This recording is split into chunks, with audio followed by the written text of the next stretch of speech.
आज ही Doubtnut app download करें। Doubtnut पर होगा अब आपके सभी मैथ्स, केमिस्ट्री, फिजिक्स और बायोलॉजी डाउट्स का सफाया। बस अपने क्वेश्चन की फोटो खींचो, उसे क्रॉप करो और तुरंत वीडियो सोल्यूशन पाओ। Download now. Hello students, question में हमें कैलकुलेट करनी है वेवलेंथ ऑफ इलेक्ट्रॉन जो कि फोर्थ बोर ऑर्बिट में प्रेजेंट है। ठीक है, एक इलेक्ट्रॉन है जो कहाँ प्रेजेंट है? Fourth Bohr orbit. ठीक है, मतलब क्या हुआ? n की वैल्यू क्या है? 4। ठीक है, और हमें पता है अगर हम वेवलेंथ को और बोर्स का जो रिलेशन है उसमें देखें तो वो रिलेशन क्या होता है? n lambda is equal to 2πr। Okay, और अगर मैं बात करूं n की, n लैम्डा हम इसको ऐसे लिख सकते हैं 2 पाई, और अगर r की बात करूं तो r को मैं लिख सकती हूँ a naught into n square upon Z. ठीक है, जहाँ पर a नॉट क्या रहता है? हाइड्रोजन एटम का रेडियस, n क्या रहता है? ऑर्बिट नंबर, और z क्या रहता है? z क्या हो गया यहाँ पे? Atomic number. ठीक है, अब अगर हम हाइड्रोजन एटम कंसिडर कर रहे हैं इसमें, तो n लैम्डा जो है वो बराबर हो जाएगा 2 pi into A naught into n क्या है? 4 का स्क्वायर डिवाइडेड बाय 1।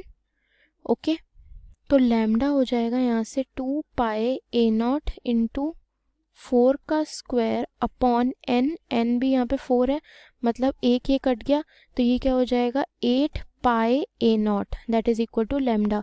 तो अगर मैं ऑप्शंस देखूं तो फर्स्ट सेकंड रॉन्ग हो जाएगा, third option that is 8 pi A not correct हो जाएगा, और फोर्थ भी रॉन्ग हो जाएगा। Okay, thank you. आज ही डाउटनेट ऐप डाउनलोड करें। डाउटनेट पर होगा अब आपके सभी मैथ्स, केमिस्ट्री, फिजिक्स और बायोलॉजी डाउट्स का सफाया। बस अपने क्वेश्चन की फोटो खींचो, उसे क्रॉप करो और तुरंत वीडियो सोल्यूशन पाओ। Download now. क्वेश्चन है कि जहाँ जो हमें ऑप्शन दे रखे हैं स्पीशीज़ के, उनमें से ऐसा कौन सा पेयर है जिसमें दोनों में एक अनपेयर्ड इलेक्ट्रॉन प्रेजेंट होगा।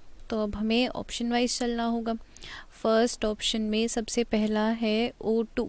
अब मॉलिक्यूलर ऑर्बिटल थ्योरी के अकॉर्डिंगली इसकी हम कन्फिगरेशन लिखेंगे। तो O2 होता है 16। अब 16 के अकॉर्डिंगली इलेक्ट्रॉनिक कन्फिगरेशन कुछ ऐसी होगी: sigma 1s2, sigma 1s2 star, sigma 2s2, sigma 2s2 star, sigma 2pz2, pi 2px is equal to pi 2py। दोनों में 2 आ जाएगा। ठीक है, उसके बाद फिर आएगा pi star 2p x is equal to pi star 2py। अब फिल करने से पहले हम एक चीज़ याद रखनी है कि अभी टोटल हमने कितने इलेक्ट्रॉन्स फिल कर लिए हैं? 2 + 2 4, 6 8 10 12 14, यानी कि अभी 2 इलेक्ट्रॉन भरने बाकी हैं। तो जब ऐसा केस हो कि 2 या 3 इलेक्ट्रॉन भरने बाकी है, तो ऐसा नहीं होगा कि हम 2 के 2 इलेक्ट्रॉन्स इस 2px में भर देंगे। जब भी हम ये इज इक्वल टू वाले ऑर्बिटल्स में इलेक्ट्रॉन्स भरते हैं तो हम एक एक करके इलेक्ट्रॉन भरते हैं। अब जैसे इसमें दोनों में 4 इलेक्ट्रॉन्स आ रहे थे, 2 इसके और 2 इसके, तो पहले हमने एक इसमें डाला, फिर एक इसमें डाला, फिर एक इसमें डाला, एंड देन 2py में एक डाला। तब इनमें 2px2 और 2py2 हो गए। अब हमारे पास बचे ही 2 इलेक्ट्रॉन है, तो दोनों के पास केवल एक एक इलेक्ट्रॉन ही आ पाएगा। 2px में ही हम दोनों इलेक्ट्रॉन्स फिल नहीं करेंगे, एक एक दोनों में फिल करेंगे। ठीक है, और अगर ऐसा केस होता कि 3 इलेक्ट्रॉन्स होते तो हम क्या करते? पहले एक इलेक्ट्रॉन इसमें डाला, एक इलेक्ट्रॉन इसमें डाला, अभी एक और इलेक्ट्रॉन बचाए, फिर उसको हम 2px में डालेंगे, तब 2py खाली रह जाए तो कोई दिक्कत नहीं है, पर एक एक करके इलेक्ट्रॉन डालना है हमें। ठीक है, तो यहाँ पर क्या आएगा? अब इन्हें रेज कर देते हैं। यहाँ आएगा 2px1 एंड 2py1। अब देखो, हमें क्वेश्चन में पूछा है कि ये बताओ कि किसमें केवल एक अनपेयर्ड इलेक्ट्रॉन प्रेजेंट होगा, बट O2 में तो 2 अनपेयर्ड इलेक्ट्रॉन्स प्रेजेंट है। तो ऐसा कोई ऑप्शन जिसमें O2 दे रखा है वो हमारा करेक्ट ऑप्शन हो नहीं सकता, और 3 क्वेश्चन ऐसे हैं जिनमें O2 दे रखा है, तो ये हमारा करेक्ट आंसर होंगे ही नहीं। तो हमने एलिमिनेशन से ही बता दिया कि थर्ड ऑप्शन है हमारा करेक्ट ऑप्शन। आज ही डाउटनेट ऐप डाउनलोड करें। डाउटनेट पर होगा अब आपके सभी मैथ्स, केमिस्ट्री, फिजिक्स और बायोलॉजी डाउट्स का सफाया। बस अपने क्वेश्चन की फोटो खींचो, उसे क्रॉप करो और तुरंत वीडियो सोल्यूशन पाओ। Download now. इस क्वेश्चन के अंदर हमें ब्रोमीन दे रखा है लिक्विड फॉर्म के अंदर और हमें इसकी इंथैल्पी ऑफ एटमाइजेशन को कंपेयर करना है बॉन्ड डिसोसिएशन इंथैल्पी के साथ, राइट। तो हमें इंथैल्पी ऑफ एटमाइजेशन दे रखी है x। सो Br2 लिक्विड से 2 ब्रोमीन के एटम्स हमें दे रहा है, तो जो हमारा डेल्टा H है यानी कि इंथैल्पी चेंज है वो है यहाँ पे x, राइट। तो ये गैसियस स्टेट के अंदर होंगे एटम्स। अब बॉन्ड डिसोसिएशन इंथैल्पी की जब हम बात करते हैं तो हम स्ट्रिक्टली गैसियस स्टेट के अंदर बात करेंगे, राइट। तो यहाँ से जब ब्रोमीन गैसियस स्टेट के अंदर डिसोशिएट करके हमें 2 ब्रोमीन के एटम्स दे रहे हैं, तो जो इंथैल्पी, जो एनर्जी यूज़ हो रही है उसको हम कहेंगे y, यानी या फिर बॉन्ड डिसोसिएशन इंथैल्पी। अब ये जो लिक्विड से गैसियस स्टेट का ट्रांजिशन है इसको हम डेल्टा H वेपराइजेशन कह देंगे, राइट। तो फिर बेसिकली x जो है हमारा यानी कि इंथैल्पी ऑफ एटमाइजेशन जो है वो इन दोनों का सम हो जाएगी। पहले ये गैसियस स्टेट के अंदर कन्वर्ट हो रहा है और उसके बाद 2 एटम्स के अंदर ब्रेक कर रहा है, राइट। तो हम हेस लॉ से इसको x is equal to y plus delta H vaporisation कह सकते हैं। दैट मीन्स कि x जो है वो बड़ा हो जाएगा y से। तो हमारा यहाँ पे कौन सा ऑप्शन करेक्ट हो जाएगा? First option. आज ही डाउटनेट ऐप डाउनलोड करें। डाउटनेट पर होगा अब आपके सभी मैथ्स, केमिस्ट्री, फिजिक्स और बायोलॉजी डाउट्स का सफाया। बस अपने क्वेश्चन की फोटो खींचो, उसे क्रॉप करो और तुरंत वीडियो सोल्यूशन पाओ। Download now. इस क्वेश्चन में हमें बताना है कि हाँ, जो हमें ऑप्शन दे रखे हैं ऑक्साइड्स के, उनमें से कौन सी ऑक्साइड्स का जो ग्रुप है उसमें पहली ऑक्साइड है एसिडिक, दूसरी बेसिक और तीसरी एम्फोटेरिक, ठीक है। तो पहले ऑप्शन में सबसे पहली है MgO। अब मैग्नीशियम जो है ये है एक नॉन मेटल, एंड हमें याद रखना है हमेशा कि जो नॉन मेटल होते हैं उनकी ऑक्साइड्स होती हैं एसिडिक, और जो मेटल्स होते हैं उनकी ऑक्साइड्स होती है बेसिक, ठीक है। तो अब मैग्नीशियम क्या है? एक नॉन मेटल, तो इसकी ऑक्साइड होगी एसिडिक, ठीक है। अब अगले पे चलते हैं। अगला है P4O10। अब फॉस्फोरस जो है वो भी है एक नॉन मेटल, तो नॉन मेटल की ऑक्साइड्स क्या होती हैं? एसिडिक, तो ये भी एसिडिक हो गया। और हमें ऑर्डर के अकॉर्डिंगली बेसिक बताना था एसिडिक के बाद, तो ये हमारा आंसर नहीं हो सकता। अब अगला है N2O3। अब नाइट्रोजन क्या है? Nitrogen is a non metal, non metal है तो इसकी जो ऑक्साइड है वो होगी एसिडिक, ठीक है। अब आते हैं लिथियम पे। लिथियम है एक एल्कली मेटल, एल्कली मेटल, और मेटल की ऑक्साइड्स क्या होती हैं? बेसिक, तो लिथियम की ऑक्साइड होगी बेसिक। और Al2O3। अब एम्फोटेरिक ऑक्साइड्स के कुछ एग्जाम्पल्स हैं जो हमें याद रखने हैं, जिसमें से Al2O3 एक एग्जाम्पल होगा। तो ये है एसिडिक, ये है बेसिक और ये है एम्फोटेरिक, तो यही होगा हमारा करेक्ट ऑप्शन। बाकी जो SO3 है तो उसमें जो सल्फर है ये नॉन मेटल है, नॉन मेटल है तो ये एसिडिक और ये हो गया एम्फोटेरिक। अब ये हमारे ऑर्डर में डिसरप्शन हो गई तो ये हमारा करेक्ट आंसर नहीं होगा। P4O10 नॉन मेटल तो एसिडिक, और ये एम्फोटेरिक वापस से हमारे ऑर्डर में डिसरप्शन होगी तो ये भी हमारा करेक्ट आंसर नहीं होगा। Hence second option is the correct option. आज ही डाउटनेट ऐप डाउनलोड करें। डाउटनेट पर होगा अब आपके सभी मैथ्स, केमिस्ट्री, फिजिक्स और बायोलॉजी डाउट्स का सफाया। बस अपने क्वेश्चन की फोटो खींचो, उसे क्रॉप करो और तुरंत वीडियो सोल्यूशन पाओ। Download now. हेलो एवरीवन, हमारे पास क्वेश्चन है complex CrH2O6Cln show geometrical isomerism and also react with silver nitrate solution given spin only magnetic movement equals to 3.8 bm। What is the IUPAC name of the complex? So हमारे पास एक complex का general formula दे रखा है CrH2O6Cln। ये complex जो है geometrical isomerism भी शो करता है और ये सिल्वर नाइट्रेट सॉल्यूशन के साथ भी रिएक्ट करता है, और साथ में दे रखा है इसका स्पिन ओनली मैग्नेटिक मूवमेंट जो कि इक्वल्स टू 3.8 bm है। अब इस कॉम्प्लेक्स का आईयूपैक नेम क्या होगा, हमें क्वेश्चन में पूछ रखा है, 4 ऑप्शन हमें दे रखे हैं। सो हमारे पास यहाँ पे जो स्ट्रक्चर दे रखा है कॉम्प्लेक्स का वो एक जनरल स्ट्रक्चर है। इसके अंदर नंबर ऑफ वाटर लिगेंड जो है वो इक्वल टू 6 है, बट क्लोराइन लिगेंड के यहाँ पे हमारे पास नंबर ऑफ इक्विवेलेंट यहाँ पे नहीं बताए हुए हैं। तो सबसे पहले हमें वो कंप्लीट करना पड़ेगा, तभी हम इस कॉम्प्लेक्स का आईयूपीएक नेम बता पाएंगे। और साथ ही साथ यहाँ पे हमारे पास इस कॉम्प्लेक्स का स्पिन ओनली मैग्नेटिक मूवमेंट भी दे रखा है जो कि इक्वल टू 3.8 BM है। सो 3.8 BM के बेसिस पे हम बता सकते हैं कि इस कॉम्प्लेक्स के अंदर कितने number of unpaired electron present है। सो डेसिमल के आगे हमारे पास 3 नंबर दिया हुआ है। इसके बेसिस पे हम कह सकते हैं कि इस कॉम्प्लेक्स के अंदर नंबर ऑफ अनपेयर्ड इलेक्ट्रॉन जो है वो इक्वल टू 3 हो जाते हैं। Number of unpaired electrons equals to 3 हो जाते हैं, क्योंकि अगर नंबर ऑफ अनपेयर्ड इलेक्ट्रॉन 3 हो जाएंगे, अगर हम इसका स्पिन ओनली मैग्नेटिक मूवमेंट देखें तब तो जो फॉर्मूले अगर हम n+2 के अंदर पुटअप करेंगे वैल्यू इक्वल्स टू 3n की, सो तब हमारे पास वैल्यू आ जाएगी 3+2 इक्वल्स टू √15, और √15 को सॉल्व करेंगे तो 3.8 BM आ जाता है। इसके बेसिस पे कह सकते हैं कि इस कॉम्प्लेक्स के अंदर नंबर ऑफ अनपेयर्ड इलेक्ट्रॉन जो है वो इक्वल्स टू 3 हो जाता है। अब नंबर ऑफ अनपेयर्ड इलेक्ट्रॉन के बेसिस पे हम कह सकते हैं कि जो क्लोराइड का नंबर होगा यहाँ पे वो इक्वल्स टू 3 हो जाएगा, तभी ये कॉम्प्लेक्स हमारा कंप्लीट हो जाएगा। सो हमारा जो ओवरऑल कॉम्प्लेक्स है उसका फॉर्मूला CrH2O6Cl3। सो ये हो गया हमारा ओवरऑल कॉम्प्लेक्स। अब ये साथ में कह रहा था कि ये कॉम्प्लेक्स जो है वो ज्योमेट्रिकल आइसोमेरिज्म भी शो करता है। सो ज्योमेट्रिकल आइसोमेरिज्म शो करने के लिए जो सिमिलर फंक्शनल ग्रुप्स जो होते हैं वो सेम साइड पे या फिर अपोजिट साइड में होने चाहिए, और साथ ही साथ ये कॉम्प्लेक्स जो है वो या तो स्क्वायर प्लेनर ज्योमेट्री या फिर ऑक्टाहेड्रल ज्योमेट्री शो करना चाहिए। बट इसके अंदर हमारा जो क्रोमियम जो सेंट्रल एटम है ये 6 वाटर इक्विवेलेंट और Cl3 इक्विवेलेंट के साथ कनेक्टेड है। तो इसका मतलब ये इस समय एक स्क्वायर प्लेनर या फिर ऑक्टाहेड्रल ज्योमेट्री के अंदर प्रेजेंट नहीं है। सो इस कॉम्प्लेक्स को अगर हम स्क्वायर प्लेनर या फिर ऑक्टाहेड्रल ज्योमेट्री के बेसिस पे अरेंज करें तो हमारा जो कॉम्प्लेक्स का स्ट्रक्चर हो जाएगा कुछ इस तरह हो जाएगा। अगर हम वाटर के 4 इक्विवेलेंट ले लें और क्लोराइड के 2 इक्विवेलेंट ले लें, क्योंकि हमें सिस और trans basically geometrical isomerism show करना है, तो वो सिस और ट्रांस ही हो जाता है। Similar groups of atom same side और अपोजिट साइड पे अरेंज करना होता है।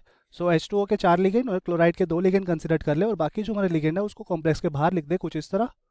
सो ये हो जाएगा हमारा ओवरऑल कॉम्प्लेक्स का स्ट्रक्चर जो ज्योमेट्रिकल आइसोमेरिज्म शो कर सकते हैं। सो ये जो कॉम्प्लेक्स बन गया, अब इसका हम ज्योमेट्रिकल आइसोमेरिज्म देखें तो क्या क्या हो सकता है। जब हमने क्रोमियम को सेंटर में प्रेजेंट कर दिया और इसकी ऑक्टाहेड्रल ज्योमेट्री डिस्कस करेंगे, सो ये 6 साइड से सब्स्टिट्यूटेड होगा।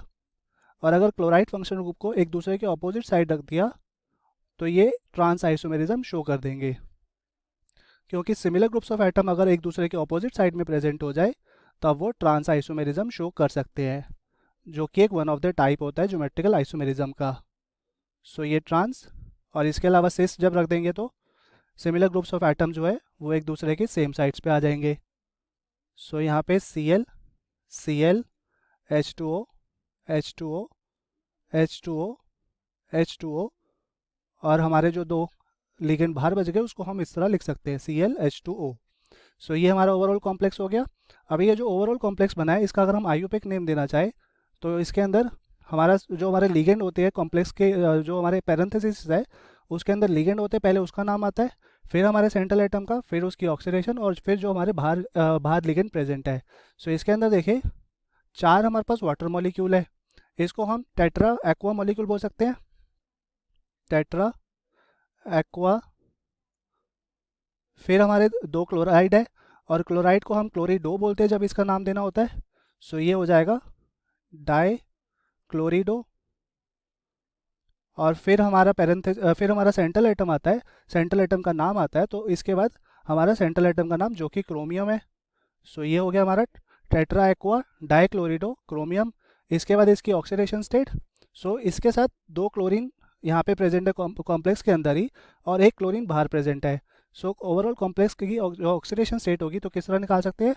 क्रोमियम की ऑक्सीडेशन स्टेट यहाँ पे x मान लेते हैं। सो क्रोमियम की oxidation state x, water molecule की ऑक्सीडेशन स्टेट इक्वल टू 0 होती है, तो 4 × 0, और यहाँ पे क्लोराइड की ऑक्सीडेशन स्टेट -2, और ओवरऑल कॉम्प्लेक्स की जो ऑक्सीडेशन स्टेट होगी वो -1 होगी, क्योंकि कॉम्प्लेक्स के बाहर हमारे पास -1 प्रेजेंट है। जब वो बाहर से निकल जाएगा तब वो +1 चार्ज जनरेट करा देता है, इस वजह से ओवरऑल कॉम्प्लेक्स की जब ऑक्सीडेशन स्टेट होगी वो +1 हो जाएगी जब क्लोराइड निकल जाएगा तो।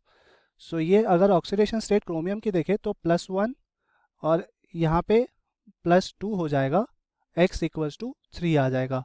सो ये होगी इसकी ऑक्सीडेशन स्टेट पैरेंथेसिस में, और इसके बाद जो हमारे लिगेंड बच गए हैं उसका नाम आ जाता है क्लोराइड और डाईहाइड्रेट। सो ये हो गया हमारा कॉम्प्लेक्स का IUPAC name. Tetra aqua डाइक्लोरिडो chromium parenthesis में ऑक्सीडेशन स्टेट 3 क्लोराइड डाइहाइड्रेट। सो ये जो आयुपिक नेम है कॉम्प्लेक्स का वो हमारे कौन से ऑप्शन के साथ मैच कर रहा है? ऑप्शन नंबर सेकंड के साथ, tetra aqua डाइक्लोरिडो chromium 3 chloride dihydrate. तो इस वजह से कह सकते हैं कि ऑप्शन सेकंड जो है आयुपिक नेम करेक्ट है, बाकी ऑप्शन यहाँ पे इनकरेक्ट है क्योंकि बाकी ऑप्शन आयुपिक नेम से मैच नहीं करेंगे। So option second is correct for this question. Thank you, hope you like it. आज ही डाउटनेट ऐप डाउनलोड करें। डाउटनेट पर होगा अब आपके सभी मैथ्स, केमिस्ट्री, फिजिक्स और बायोलॉजी डाउट्स का सफाया।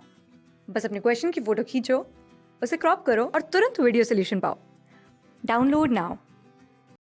इस क्वेश्चन के अंदर हमें बाइवेलेंट यूरोपियम और ट्राइवेलेंट सीरियम की इलेक्ट्रॉनिक कन्फिग्रेशन लिखनी है। हमें एटॉमिक नंबर्स दे रखे हैं ज़ीनॉन, सीरियम और यूरोपियम के, राइट। तो अगर हमें सीरियम और यूरोपियम की इलेक्ट्रॉनिक कन्फिग्रेशन रखनी है तो ज़ीनॉन तक तो हमारी जो कन्फिग्रेशन है वो रिटेन हो जाएगी, और इसके आगे क्या होगी वो हम ऑपो प्रिंसिपल से देखेंगे, राइट।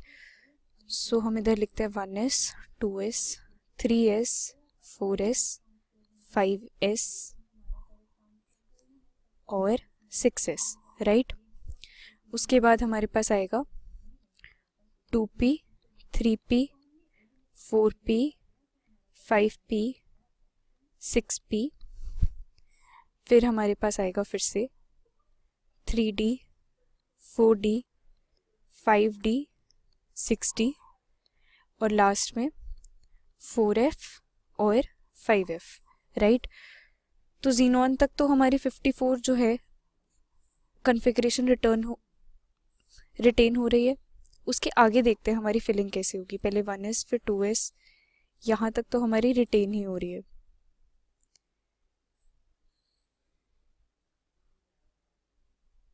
अब इसके बाद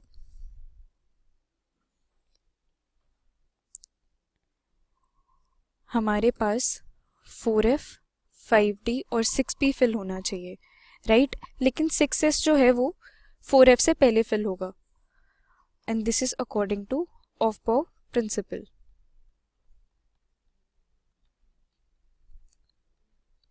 लेकिन हम पहले लिखेंगे 4f और 5d को, राइट। सो ज़ीनॉन 4f1, 5d1 और 6s2। 6s हमारा कम्प्लीटली फिल्ड होना चाहिए बिकॉज इसका जो एनर्जी है वो 4f और 5f से कम है, राइट। तो फिर उसके बाद हमारी जो कन्फिग्रेशन है वो कुछ ऐसी हो जाएगी। ये हो गया सीरियम। अब इसका हमें ट्राइवेलेंट आयन बनाना है, तो ज़ीनॉन तक रिटेन हो जाएगा। पहले 6s में से लूज करेगा, फिर 5d में से लूज करेगा ये इलेक्ट्रॉन्स को। तो हमारे पास क्या बच जाएगा? Xenon 4f1। ये हो गया हमारा ट्राइवेलेंट सीरियम। अब हमें लिखनी है यही कन्फिग्रेशन यूरोपियम के लिए, राइट। तो इसके लिए पहले तो हम देखते हैं कि हमारे यूरोपियम और ज़ीनॉन के अंदर कितना डिफरेंस है इलेक्ट्रॉन्स के अंदर। सो 63 माइनस 54 यानी कि 9 इलेक्ट्रॉन्स का डिफरेंस है। अब हमें देखना है कि हम उनको अकोमोडेट कैसे करेंगे। तो सबसे पहले तो ये जो 4f ऑर्बिटल है ये फिल हो जाएगा, लेकिन अब यहाँ पे हमारे पास जो 5d ऑर्बिटल है ये 4f के बाद आ रहा है, पहली बात, और 6s हमारा पहले फिल होना चाहिए। तो 6s2 हमने लिख दिया। अब हमारे पास 7 इलेक्ट्रॉन्स रह गए अकोमोडेट करने के लिए, तो ये 4f ऑर्बिटल के अंदर हम अकोमोडेट कर देंगे। तो ये हमारी यूरोपियम की कन्फिग्रेशन हो गई। अब हमें इसके बाइवेलेंट आयन की कन्फिग्रेशन लिखनी है।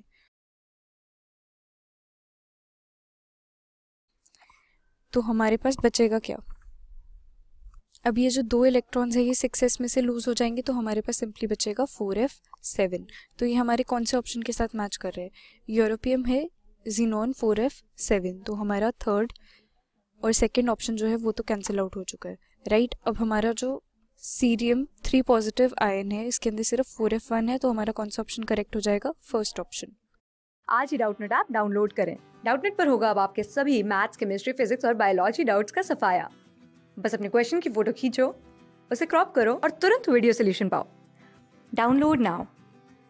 हेलो स्टूडेंट्स, क्वेश्चन में हमें दिया है KSP जो है PbCl2 को वो है 1.6 × 10⁻⁵ अब मिक्स किया गया है 300 ml 0.134 molar PbNO3 whole twice और 100 ml 0.4 मोलर NaCl। तो अब हमें पूछा है कि Q और KSP के बीच में रिलेशन क्या होगा। ठीक है, तो अगर मैं PbCl2 की बात करूं तो इसके लिए Q का एक्सप्रेशन आएगा concentration of Pb+2 into Cl minus का स्क्वायर। ठीक है, Pb+2 की कॉन्सेंट्रेशन क्या होगी, यहाँ से हमें यहाँ से निकालनी पड़ेगी molarity into volume, that is 300 into 0.134 upon total volume 300 plus 100 that is 400 into Cl minus, तो Cl माइनस की हमें यहाँ से निकालनी पड़ेगी 0.4 इंटू 100, ठीक है, डिवाइडेड बाय टोटल वॉल्यूम 400, इसका हो जाएगा स्क्वायर, तो ये बराबर आएगा Q के। तो ये हो जाएगा 3 इंटू 0.134 अपॉन 4 इंटू 0.1 का स्क्वायर, बाकी चीज़ें कट जाएंगी। तो Q आएगा यहाँ से 0.105 इंटू 10⁻⁻² या फिर 1.005 इंटू 10⁻⁻3। KSP कितना दिया हुआ 1.6 इंटू 10⁻⁻5, Q आया 1.005 इंटू 10⁻⁻3। क्लियरली पता चल रहा है Q की वैल्यू जो है वो KSP से ज़्यादा है, तो करेक्ट आंसर हो जाएगा first, that is Q is greater than KSP। Okay, thank you. आज ही डाउटनेट ऐप डाउनलोड करें। डाउटनेट पर होगा अब आपके सभी मैथ्स, केमिस्ट्री, फिजिक्स और बायोलॉजी डाउट्स का सफाया। बस अपने क्वेश्चन की फोटो खींचो, उसे क्रॉप करो और तुरंत वीडियो सोल्यूशन पाओ। Download now. क्वेश्चन है हमारे पास कि which of the following cannot act as both oxidising and reducing agent. ठीक है, इनमें से कौन सा कंपाउंड हमारा ऑक्सीडाइजिंग और रिड्यूसिंग दोनों एजेंट की तरह काम नहीं करेगा। ठीक है, तो जब हमारा कोई कंपाउंड ऑक्सीडाइजिंग एजेंट की तरह काम करता है, ठीक है, ऑक्सीडाइजिंग एजेंट, ठीक है, तो ये क्या करता है अपने साथ, अगर कोई हमारा कंपाउंड ऑक्सीडाइजिंग एजेंट है तो वो खुद का क्या करेगा, रिडक्शन करेगा, मतलब खुद का रिडक्शन करने में वो कैपेबल होना चाहिए। ठीक है, अगर वो रिड्यूसिंग एजेंट की तरह काम करेगा, ठीक है, अगर वो रिड्यूसिंग एजेंट की तरह काम करेगा तो वो खुद का ऑक्सीडेशन करने में कैपेबल होना चाहिए। ठीक है, तो वो खुद का ऑक्सीडेशन कर पाए। अब रिडक्शन और ऑक्सीडेशन को अगर हम ऑक्सीडेशन नंबर के टर्म्स में देखें तो रिडक्शन हमारा कैसे शो होता है, अगर हमारी ऑक्सीडेशन स्टेट क्या कम हो रही है। ठीक है, अगर हमारी ऑक्सीडेशन स्टेट हमारी कम हो रही है मतलब क्या, उस कंपाउंड का रिडक्शन हो रहा है। ऑक्सीडेशन स्टेट अगर हमारी इंक्रीज हो रही है, इसका मतलब क्या, ऑक्सीडेशन हो रहा है। ठीक, तो अब यहाँ पे देखते हैं H2SO3 यहाँ पर हमारे पास हाइड्रोजन है, इसकी ऑक्सीडेशन स्टेट है +1, ऑक्सीजन की -2। ठीक है, सल्फर की बात करें तो सल्फर की आएगी यहाँ पर +4 ऑक्सीडेशन स्टेट। ठीक है, यहाँ पर अगर हम न्यूट्रलिटी से देखें तो हाइड्रोजन क्या +2 चार्ज इम्पार्ट कर रहा है, ऑक्सीजन हमारा -6 चार्ज इम्पार्ट कर रहा है, तो सल्फर कितना +4 चार्ज इम्पार्ट करेगा। ठीक है, तो सल्फर की अभी ऑक्सीडेशन स्टेट है +4। अब ये +4 ऑक्सीडेशन स्टेट से, क्योंकि सल्फर एक number of oxidation state show करता है, तो सल्फर +4 के अलावा +4 6 भी स्टेट शो करता है, तो ये +4 से +6 स्टेट में जा सकता है और खुद का यहाँ पे ये क्या कर रहा है, खुद का ये कर रहा है ऑक्सीडेशन। ठीक है, खुद का ऑक्सीडेशन करेगा तो इसका मतलब ये अगर ये प्रोसीजर फॉलो करेगा तो ये रिड्यूसिंग एजेंट की तरह अपना काम करेगा। ठीक है, रिड्यूसिंग एजेंट की तरह काम करेगा। ठीक है, लेकिन एक तरफ ये क्या, हमारा सल्फर क्या -2 ऑक्सीडेशन स्टेट भी शो करता है, 0 ऑक्सीडेशन स्टेट भी शो करता है। ठीक है, +2 ऑक्सीडेशन स्टेट भी शो करता है। ठीक है, तो ये अपने ऑक्सीडेशन स्टेट को कम भी कर सकता है, -2 0 +2। ठीक है, यहाँ पर भी रीच कर सकता है। तो इस केस में ये क्या कर रहा है, ऑक्सीडेशन स्टेट अपनी कम कर रहा है, मतलब क्या, खुद का क्या कर रहा है, ये रिडक्शन कर रहा है। ठीक है, खुद का यहाँ पर ये क्या कर रहा है, रिडक्शन कर रहा है इस प्रोसेस में। ठीक है, खुद का रिडक्शन कर रहा है तो ये क्या, ऑक्सीडाइजिंग एजेंट की तरह काम करेगा, ऑक्सीडाइजिंग एजेंट। ठीक है, तो मतलब H2SO3 हमारा बोथ रिड्यूसिंग एजेंट और ऑक्सीडाइजिंग एजेंट दोनों की तरह काम कर सकता है। ठीक है, तो ये तो हमारा नहीं है। HNO2 की बात करें तो HNO2 हाइड्रोजन +1 स्टेट में, ऑक्सीजन हमारा -2 स्टेट में। ठीक है, नाइट्रोजन हमारा यहाँ पर किस स्टेट में होगा, हाइड्रोजन +1 चार्ज इम्पार्ट कर रहा है, ऑक्सीजन -4। ठीक है, तो नाइट्रोजन हमारा क्या +3 स्टेट में होगा। अब नाइट्रोजन की बात करें तो नाइट्रोजन भी हमारा +5 ऑक्सीडेशन स्टेट भी शो करता है HNO3 में। अगर हम HNO3 में देखें तो यहाँ पर नाइट्रोजन का क्या होता है, +5 ऑक्सीडेशन स्टेट होता है। ठीक है, इसके अलावा ये -3 भी शो करता है। ठीक है, तो ये +5 में भी जा सकता है और नाइट्रोजन हमारा +3 से -3 में भी जा सकता है। ऑक्सीडेशन स्टेट इंक्रीज कर सकता है, मतलब यहाँ पर ये ऑक्सीडेशन कर रहा है अपना और यहाँ पर क्या रिडक्शन कर रहा है अपना, दोनों करने में कैपेबल है ये। ठीक, तो जब ये अपना ऑक्सीडेशन कर रहा है यहाँ पर, यानी कि ये रिड्यूसिंग एजेंट की तरह काम कर रहा है। ठीक है, रिड्यूसिंग एजेंट की तरह काम कर रहा है और यहाँ पर ये ऑक्सीडाइजिंग एजेंट की तरह काम कर रहा है। ठीक है, जब अपना ये रिडक्शन कर रहा है। ठीक, तो ये भी हमारा ऑक्सीडाइजिंग और रिड्यूसिंग दोनों की तरह काम कर सकता है, oxidising agent as well as reducing agent. ठीक, नेक्स्ट देखते हैं। नेक्स्ट है हमारे पास H3PO4। ठीक है, H3PO4, हाइड्रोजन +1 ऑक्सीजन -2। ठीक, फॉस्फोरस की हम देखते हैं ऑक्सीडेशन स्टेट, हाइड्रोजन +3 और ऑक्सीजन हमारा कितना -8। तो यहाँ पर फॉस्फोरस का जो ऑक्सीजन स्टेट होगा वो होगा +5। अब यहाँ पे अगर हम फॉस्फोरस की बात करें तो फॉस्फोरस भी हमारा +5 +3 -3 ये सारे ऑक्सीडेशन स्टेट शो करता है। यहाँ पर देखें तो फॉस्फोरस अपनी मैक्सिमम स्टेट में +5 स्टेट में, तो ये इससे बड़ी किसी स्टेट में नहीं जा सकता, +6 +7 उसमें नहीं जा सकता, +7 में नहीं जा सकता, +6 में नहीं जा सकता। ये अपनी मैक्सिमम ऑक्सीडेशन स्टेट शो कर रहा है यहाँ पर। ठीक है, तो ये सिर्फ +5 से हमारा -3 में मूव कर सकता है। ठीक है, +3 में मूव कर सकता है। ठीक है, अपनी ऑक्सीडेशन स्टेट को ये रिड्यूस कर सकता है, कम कर सकता है। ठीक है, कम कर रहा है यानी कि ये खुद का क्या कर रहा होगा, यहाँ पर रिडक्शन कर रहा होगा। ठीक है, रिडक्शन करेगा तो ये बिहेव करेगा कैसे, ऑक्सीडाइजिंग एजेंट की तरह। ठीक है, ऑक्सीडाइजिंग एजेंट की तरह बिहेव करेगा। ठीक है, मतलब यानी कि ऑक्सीडाइजिंग एजेंट की तरह भी तो बिहेव कर सकता है लेकिन रिड्यूसिंग एजेंट की तरह बिहेव नहीं कर सकता। ठीक है, तो ये हमारा क्वेश्चन, ये हमारा ऑप्शन करेक्ट होगा। ये कंपाउंड हमारा both oxidising as well as reducing agent की तरह काम नहीं कर सकता, not act as both oxidising as well as reducing agent. ठीक, तो हमारा ऑप्शन 3 करेक्ट हो गया। ऑप्शन 4 को भी हम एक बार को चेक कर लेते हैं। H2O2 hydrogen peroxide. ठीक है, H2O2। ठीक है, हाइड्रोजन हमारा +1 स्टेट में और यहाँ पर ये क्या परऑक्साइड हमारी, तो परऑक्साइड में जो ऑक्सीजन की ऑक्सीडेशन स्टेट होती है वो होती है -1। ठीक है, तो यहाँ पर अगर हम देखें, अब ऑक्सीजन हमारा जो है वो यहाँ पर -1 स्टेट शो कर रहा है, लेकिन इसके अलावा कि ये -2 में ज़्यादा स्टेबल होता है, -2 ऑक्सीडेशन स्टेट ये मोस्टली शो करता है हमारा। ठीक है, O2 में ये क्या 0 ऑक्सीडेशन स्टेट भी शो करता है। ठीक, तो यहाँ पर अगर हम देखें H2O2 यहाँ से -2 ऑक्सीडेशन स्टेट में जा सकता है। ठीक है, -2 ऑक्सीडेशन स्टेट में जाएगा, मतलब क्या अपनी ऑक्सीडेशन स्टेट ये कम कर रहा है। कम कर रहा है मतलब यहाँ पर क्या रिडक्शन हो रहा है इसका। ठीक है, रिडक्शन हो रहा है तो ये क्या ऑक्सीडाइजिंग एजेंट की तरह काम करेगा, ऑक्सीडाइजिंग एजेंट की तरह काम करेगा। ठीक है, दूसरी साइड ये -1 से हमारा क्या 0 पर भी जा सकता है, 0 पर जा सकता है। तो -1 से 0 जा रहा है मतलब कि बढ़ रही है हमारी। ठीक है, माइनस नंबर से हम 0 में आ रहे हैं। ठीक है, तो यहाँ पर ऑक्सीडेशन स्टेट बढ़ रही है मतलब इसका ऑक्सीडेशन हो रहा है। ठीक है, इसका ऑक्सीडेशन हो रहा है मतलब कि यहाँ पर ये रिड्यूसिंग एजेंट की तरह काम करेगा। ठीक है, रिड्यूसिंग एजेंट की तरह काम करेगा। तो H2O2 भी हमारा oxidising as well as reducing agent दोनों की तरह काम कर सकता है।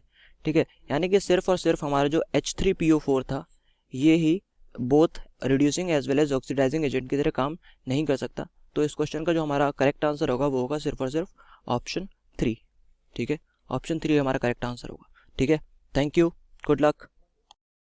आज ही डाउटनेट ऐप डाउनलोड करें। डाउटनेट पर होगा अब आपके सभी मैथ्स, केमिस्ट्री, फिजिक्स और बायोलॉजी डाउट्स का सफाया। बस अपने क्वेश्चन की फोटो खींचो, उसे क्रॉप करो और तुरंत वीडियो सोल्यूशन पाओ। Download now. इस क्वेश्चन में पहले हमें एक स्टेटमेंट गिवन है कि जो बेरिलियम है उसकी फर्स्ट आयोनाइजेशन एनर्जी हायर है दैन दैट ऑफ बोरॉन। तो बेरिलियम और बोरॉन का ऑर्डर कुछ इस तरह है। अब होता क्या है, लेफ़्ट टू राइट जब हम मूव करते हैं तो आयोनाइजेशन एंथैल्पी इंक्रीज करती है, तो उसके अकॉर्डिंगली तो बोरॉन की ज़्यादा होनी चाहिए थी बेरिलियम से, बट होता क्या है ऑर्डर उल्टा होता है। बेरिलियम की आयोनाइजेशन एंथैल्पी है हायर दैन बोरॉन। अब यहाँ पे हमें उनके 4 करेक्ट एक्सप्लेनेशंस दे रखे हैं, तो हमें बताना है कि इनमें से कौन सा असलियत में करेक्ट है, ठीक है, कौन सी करेक्ट स्टेटमेंट है। तो पहला क्या है कि it is easier to extract electron from 2p orbital than 2s orbital. अब उसके लिए हमें इनकी कन्फिगरेशन लिखनी होगी। बेरिलियम होता है 4, कन्फिगरेशन होगी इसकी 1s2 2s2। बोरॉन है 5, कन्फिगरेशन है 1s2 2s2 2p1। अब इसमें जो लास्ट इलेक्ट्रॉन है वो 2p1 के अंदर है, इसमें लास्ट इलेक्ट्रॉन 2s2 के अंदर है। इसमें जो ये s सब शेल है ये फिल्ड है। अब कंप्लीटली फिल्ड से एक इलेक्ट्रॉन निकालने में ज़्यादा मेहनत लगेगी as compare to incompletely field.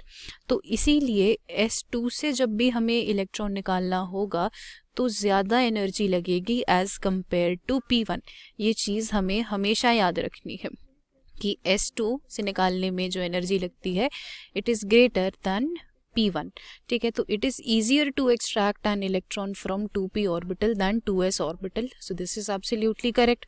अब कौन सा ऑप्शन है जिसमें फर्स्ट दे रखा है, वो है 1 2 एंड 4, तो थर्ड हमारा आंसर नहीं हो सकता। अगला देखते हैं, penetration power of 2s orbital is greater than that of 2p orbital. अब जो पेनिट्रेशन पावर होती है उसका ऑर्डर होता है s p d and f। ये चीज़ भी हमेशा याद रखनी है हमें, यहाँ f है, ठीक है। तो ये भी बिल्कुल करेक्ट है। अब कौन सा ऑप्शन है जिसमें 2b दे रखा है फर्स्ट और फोर्थ में, तो इससे हमने सेकेंड ऑप्शन को भी एलिमिनेट कर दिया। अब तीसरी स्टेटमेंट है shielding of 2p electron by 2s orbital. अब यहाँ बात हो रही है बोरॉन की। बोरॉन का जो 2s शेल है वो 2p के इस इलेक्ट्रॉन को न्यूक्लियस से शील्ड कर रहा है, यानी कि उसके अट्रैक्शन से बचा रहा है। अब न्यूक्लियस के अट्रैक्शन से इसे बचाएगा तो इस इलेक्ट्रॉन के ऊपर न्यूक्लियस का जो फोर्स है वो बहुत कम पड़ेगा, ठीक है। तो इस इलेक्ट्रॉन को निकालना आसान होगा, वेयर एज जो ये s सब शेल है ये न्यूक्लियस के पास है। तो न्यूक्लियस का और इस इलेक्ट्रॉन के बीच में अट्रैक्शन स्ट्रॉन्ग है, तो न्यूक्लियस इस इलेक्ट्रॉन को पकड़ के रखेगा, इसे जाने नहीं देगा। तो इसलिए इस इलेक्ट्रॉन को निकालने में हमें ज़्यादा मेहनत लगानी पड़ेगी। इन्हीं रीज़न से जो बेरिलियम है उसकी आयोनाइजेशन एंथैल्पी ज़्यादा होती है बोरॉन से। तो ये भी बिल्कुल करेक्ट है। अब अगला देखते हैं, अगला क्या है, radius of boron atom is larger than that of beryllium. ये स्टेटमेंट ही गलत है, क्योंकि हमें पता है जब लेफ़्ट टू राइट मूव करते हैं तो एटॉमिक रेडियस घटता है, तो बोरॉन का साइज़ छोटा है बेरिलियम के कंपैरिजन में, ठीक है। तो करेक्ट ऑप्शन कौन सा होगा, ऑप्शन 4। आज ही डाउटनेट ऐप डाउनलोड करें। डाउटनेट पर होगा अब आपके सभी मैथ्स, केमिस्ट्री, फिजिक्स और बायोलॉजी डाउट्स का सफाया। बस अपने क्वेश्चन की फोटो खींचो, उसे क्रॉप करो और तुरंत वीडियो सोल्यूशन पाओ। Download now. हेलो एवरीवन, हमारे पास क्वेश्चन है जिसके अंदर एक कॉम्प्लेक्स का स्ट्रक्चर दे रखा है, साथ ही पूछ रखा है number of geometrical isomer equals to n, और इसके साथ में for FeCN6 n-6 determine the spin only magnetic movement and CFSE, ignore the pairing energy. So हमारे पास एक कॉम्प्लेक्स का स्ट्रक्चर दे रखा है, इसके अंदर नंबर ऑफ ज्योमेट्रिकल आइसोमर्स कितने बन सकते हैं उसकी वैल्यू n दे रखी है, और इसी n को हम यूज़ करके इस कॉम्प्लेक्स के अंदर इसका स्पिन ओनली मैग्नेटिक मूवमेंट और CFSE वैल्यू निकालनी है। तो सबसे पहले हमारे पास जो कॉम्प्लेक्स दे रखा है इसके अंदर सेंट्रल एटम जो है वो पैलेडियम है, और इसके अलावा हमारे पास 4 लिगेंड प्रेजेंट है, फ्लोराइड, क्लोराइड, ब्रोमाइड और आयोडाइड, और ओवरऑल ऑक्सीडेशन स्टेट जो है कॉम्प्लेक्स के ऊपर वो -2 है। सो इसके अंदर हमें इस ज्योमेट्रिकल आइसोमर बताने हैं और 4 डिफरेंट तरह के लिगेंड सब्स्टिट्यूटेड है। तो इसका मतलब ये जो कॉम्प्लेक्स बनेगा और जो कॉम्प्लेक्स ज्योमेट्रिकल आइसोमरिज्म शो करते हैं वो हमारे या तो स्क्वायर प्लेनर होंगे या फिर ऑक्टाइडल। तो इसके अंदर 4 लिगेंड प्रेजेंट है, तो इसका मतलब स्क्वायर प्लेनर कॉम्प्लेक्स बनेगा। तो पैलेडियम हमारा मेटल है, वो सेंटर में प्लेस कर देंगे, और इसके अलावा जो हमारे पास 4 लिगेंड है इसके अंदर एक फ्लोराइड फंक्शनल ग्रुप को हम यहाँ पे स्टेबल रख देते हैं, बाकी और फंक्शनल ग्रुप को हम रोटेट करेंगे और उसके बेसिस पे इसके ज्योमेट्रिकल आइसोमर्स बता सकते हैं। सो क्लोराइड, ब्रोमाइड, आयोडाइड, सो ये एक हमारा one of the geometrical isomers बन जाएगा। अब इसके अलावा हम पैलेडियम को और फ्लोराइड को वैसे का वैसे ही रखेंगे, बाकी हमारे जो लिगेंड है अब उसको शिफ्ट कर देंगे। सो ये आयोडाइड, क्लोराइड, ब्रोमाइड और इसका ओवरऑल ऑक्सीडेशन स्टेट -2। अब इसके अलावा एक स्ट्रक्चर और बन सकता है जब ब्रोमाइड आ जाएगा फ्लोराइड के साथ। सो पैलेडियम और यहाँ पे फ्लोराइड, ब्रोमाइड, आयोडाइड और यहाँ क्लोराइड। सो ये एक और स्ट्रक्चर ज्योमेट्रिकल आइसोमेरिज्म बन गया। अब इसके अलावा अगर हम क्लोरीन को फर्दर शिफ्ट करेंगे तो हमारे पास पहला स्ट्रक्चर ही आ जाएगा। सो इसकी वजह से कह सकते हैं कि नंबर ऑफ ज्योमेट्रिकल आइसोमेरिज्म इस कॉम्प्लेक्स के अंदर बनेंगे वो इक्वल टू 3 हो जाएंगे। सो ज्योमेट्रिकल आइसोमेरिज्म जो हमारे पास इक्वल टू वैल्यू n दी हुई थी, n की वैल्यू यहाँ पे 3 हो जाएगी।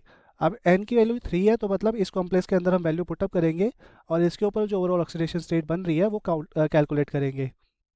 सो FeCN6 और यहाँ पे n-6 दे रखा है, n की वैल्यू हमारे पास 3 आ चुकी है तो वैल्यू पुटअप करते हैं। सो ये FeCN6 3-6 इसको सॉल्व करेंगे तो FeCN6 -3। सो ये हो गया ओवरऑल ऑक्सीडेशन स्टेट हमारे कॉम्प्लेक्स के ऊपर। अब इसका हमें स्पिन ओनली मैग्नेटिक मोमेंट और CFSE वैल्यू निकालनी है। सो उसके लिए हमें इसकी ओवर ऑक्सीडेशन स्टेट निकालनी पड़ेगी जो हमारा सेंट्रल एटम आयरन की फॉर्म में यहाँ पे प्रेजेंट है।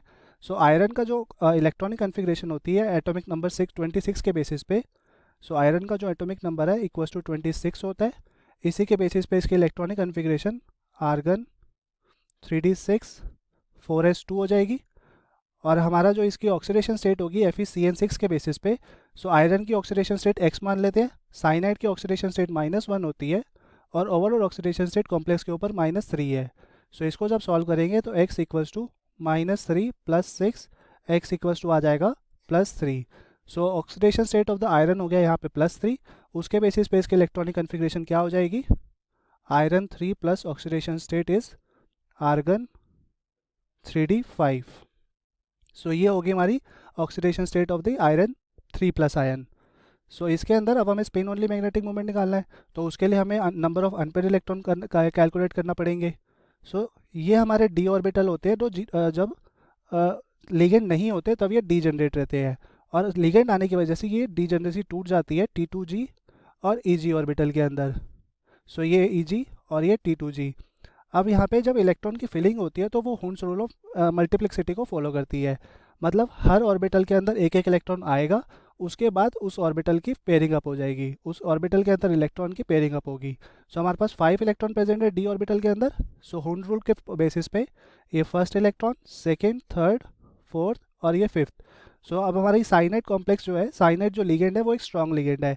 सो ये इलेक्ट्रॉन का पेयरिंग अप करवा देता है। तो पेयरिंग अप कराने की वजह से जो हमारी इलेक्ट्रॉनिक कन्फिग्रेशन अभी T2g3 थी, T2g3 Eg2 वो अब पेयरिंग अप इलेक्ट्रॉन होने की वजह से पांचों इलेक्ट्रॉन हमारे T2g ऑर्बिटल के अंदर आ जाएंगे।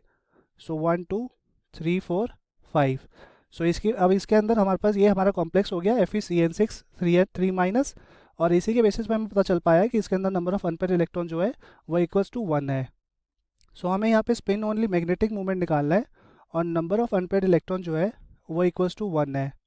Number of unpaired electron equals to 1 और स्पिन ओनली मैग्नेटिक मूवमेंट का कैलकुलेशन के लिए जो फॉर्मूला होता है वो n+2 होता है।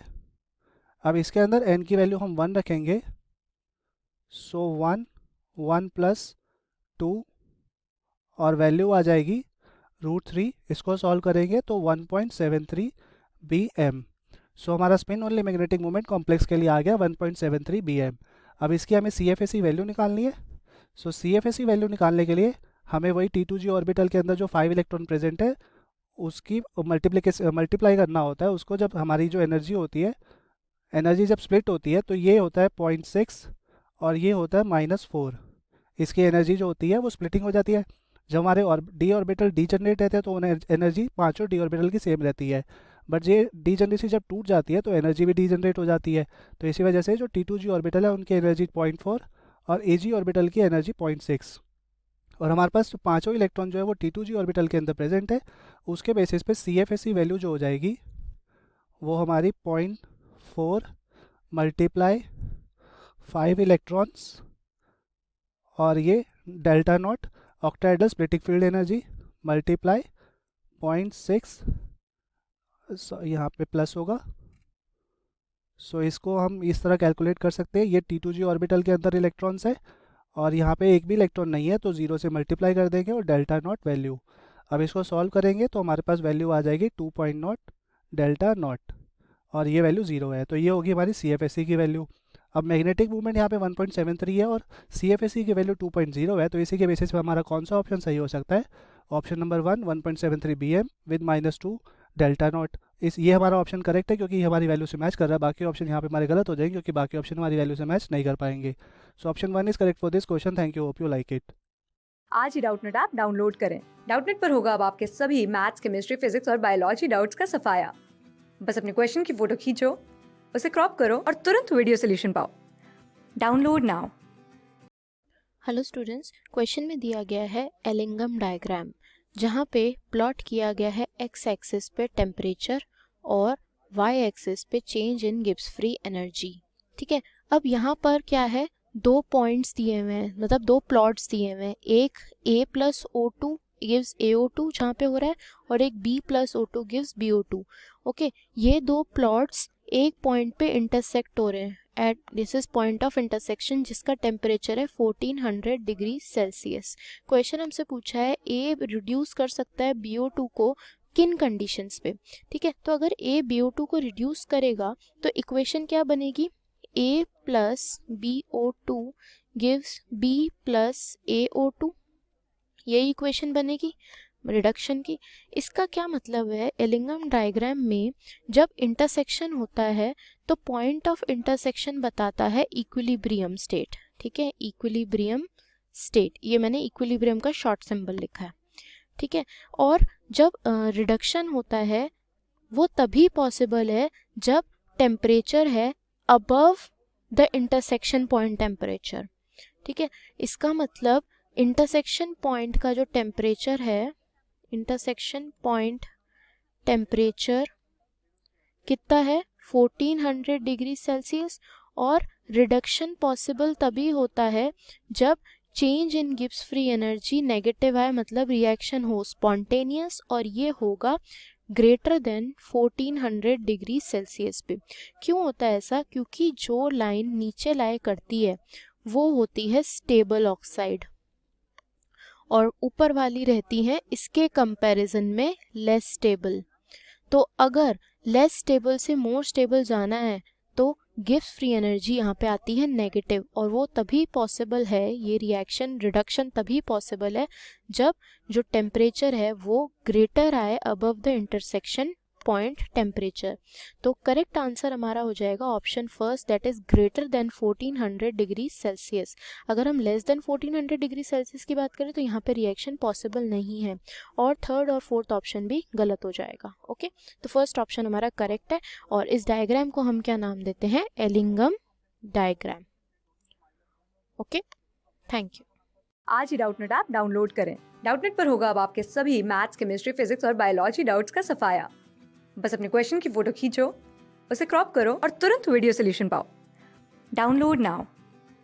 हेलो स्टूडेंट्स, क्वेश्चन में हमें दो रिएक्शन दी हुई है, जहाँ से A में B में कन्वर्जन हो रहा है 700 केल्विन पे, और A से B में कन्वर्जन हो रहा है 500 केल्विन पे, लेकिन जो 500 केल्विन पे है वो हो रहा है इन प्रेजेंस ऑफ कैटलिस्ट।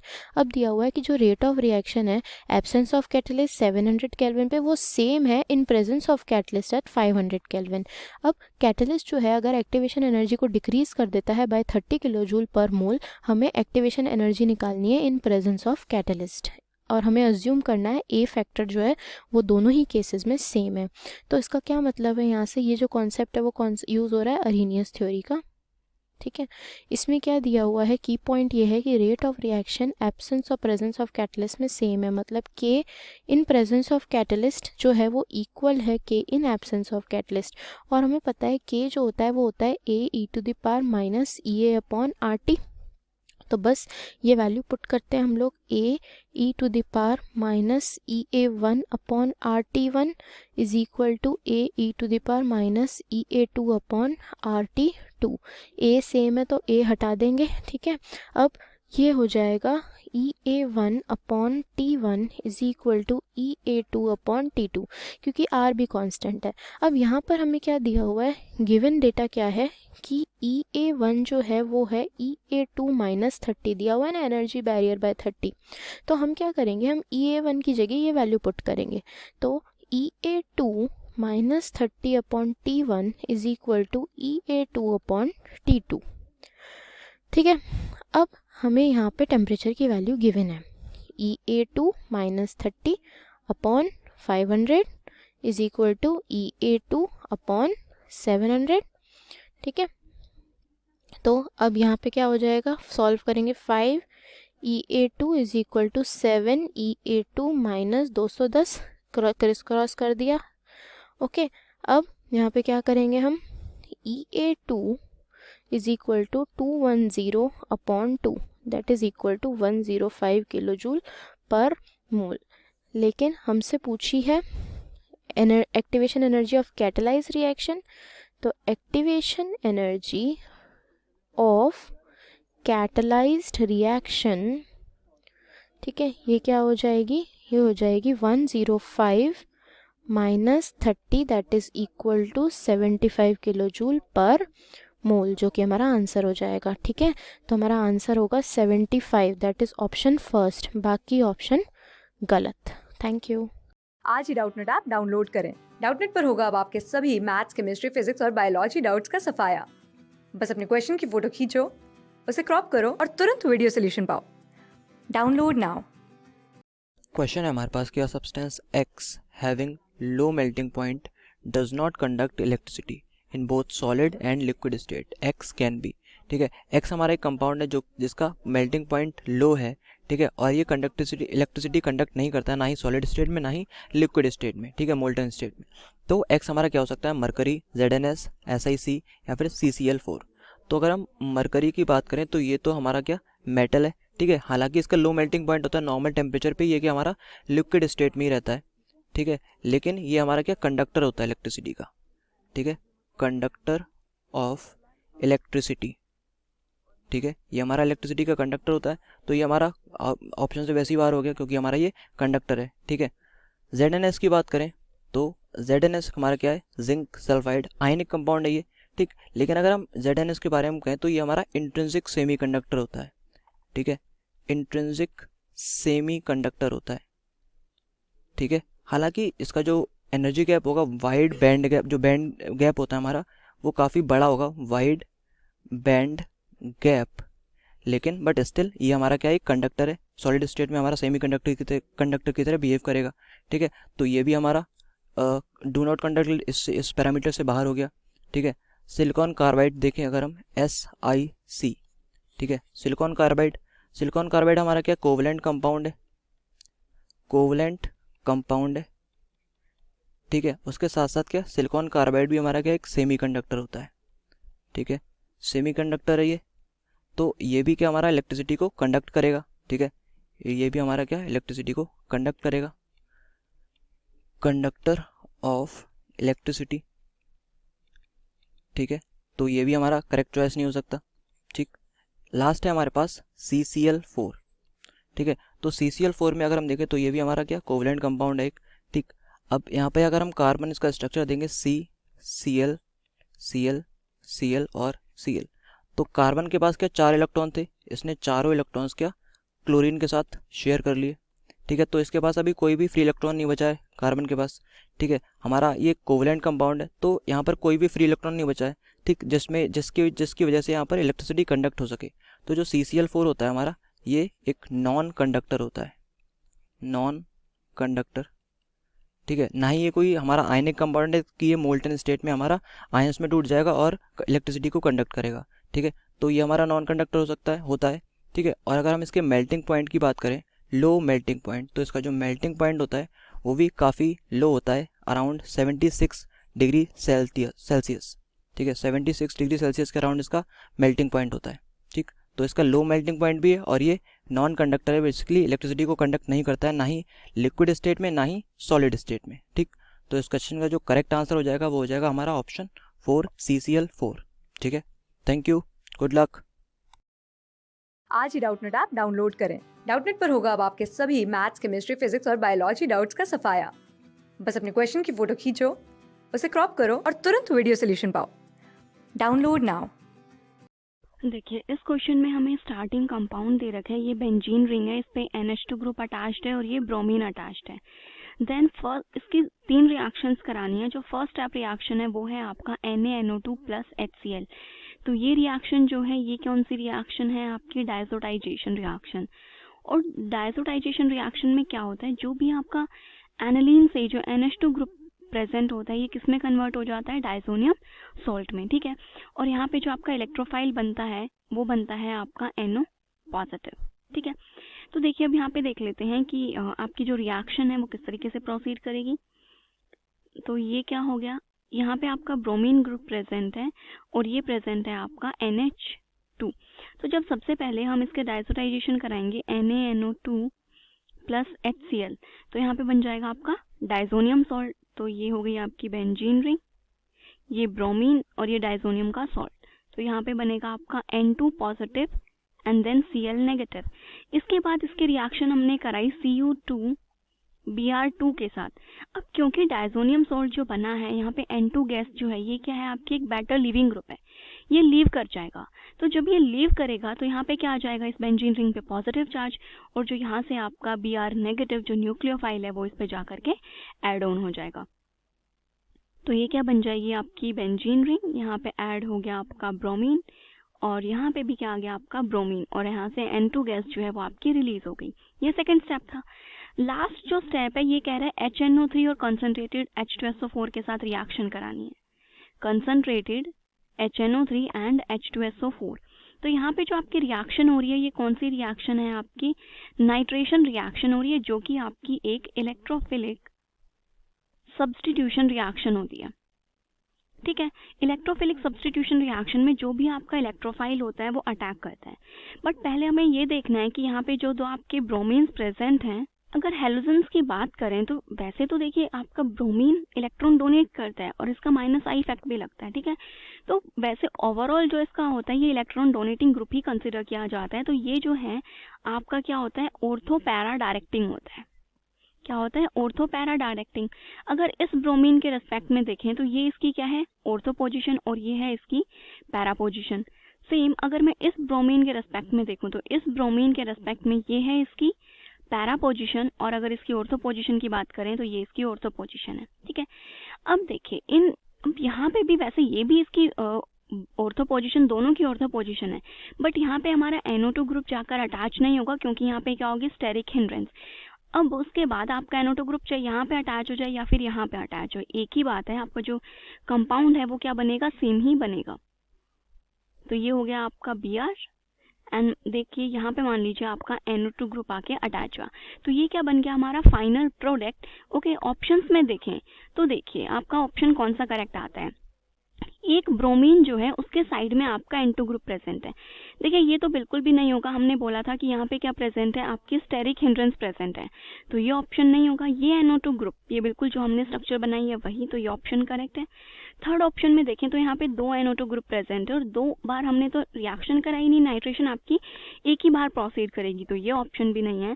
और इस ऑप्शन को कंसिडर करें तो ये ब्रोमीन का मेटा पोजीशन पे है, जबकि जो हमारा ब्रोमीन है वो ऑर्थो और पैरा डायरेक्टिंग होता है, तो मेटा पोजीशन पे तो आपका ग्रुप अटैक करेगा ही नहीं। तो जो सेकंड ऑप्शन है वो इसका राइट आंसर है। आज ही डाउटनेट ऐप डाउनलोड करें। डाउटनेट पर होगा अब आपके सभी मैथ्स, केमिस्ट्री, फिजिक्स और बायोलॉजी डाउट्स का सफाया। बस अपने क्वेश्चन की फोटो खींचो, उसे क्रॉप करो और तुरंत वीडियो सोल्यूशन पाओ। Download now. देखिए इस क्वेश्चन में हमारा क्वेश्चन है, विच of the following can give highest yield in Friedel-Crafts reaction. आपकी फ्रीडल-क्राफ्ट रिएक्शन कौन सी होती है, ये आपकी एक इलेक्ट्रोफिलिक सब्स्टिट्यूशन रिएक्शन होती है, ठीक है। अब इस रिएक्शन में क्या होता है, आपका एक इलेक्ट्रोफाइल होता है जो कि आपकी जो रिंग है उस पर जाकर के अटैक करता है। तो आपका रिएक्शन में सबसे ज़्यादा यील्ड कब होगी, जब आपकी रिंग पे जो ग्रुप अटैच्ड है वो जितना ज़्यादा इलेक्ट्रॉन डोनेटिंग ग्रुप होगा, मतलब वो उतनी ही ज़्यादा क्या कर रहा है, इलेक्ट्रॉन डेंसिटी को इंक्रीज कर रहा है, और जितनी ज़्यादा इलेक्ट्रॉन डेंसिटी इंक्रीज होगी वो उतना जल्दी इलेक्ट्रोफाइल पे अटैक होगा, राइट।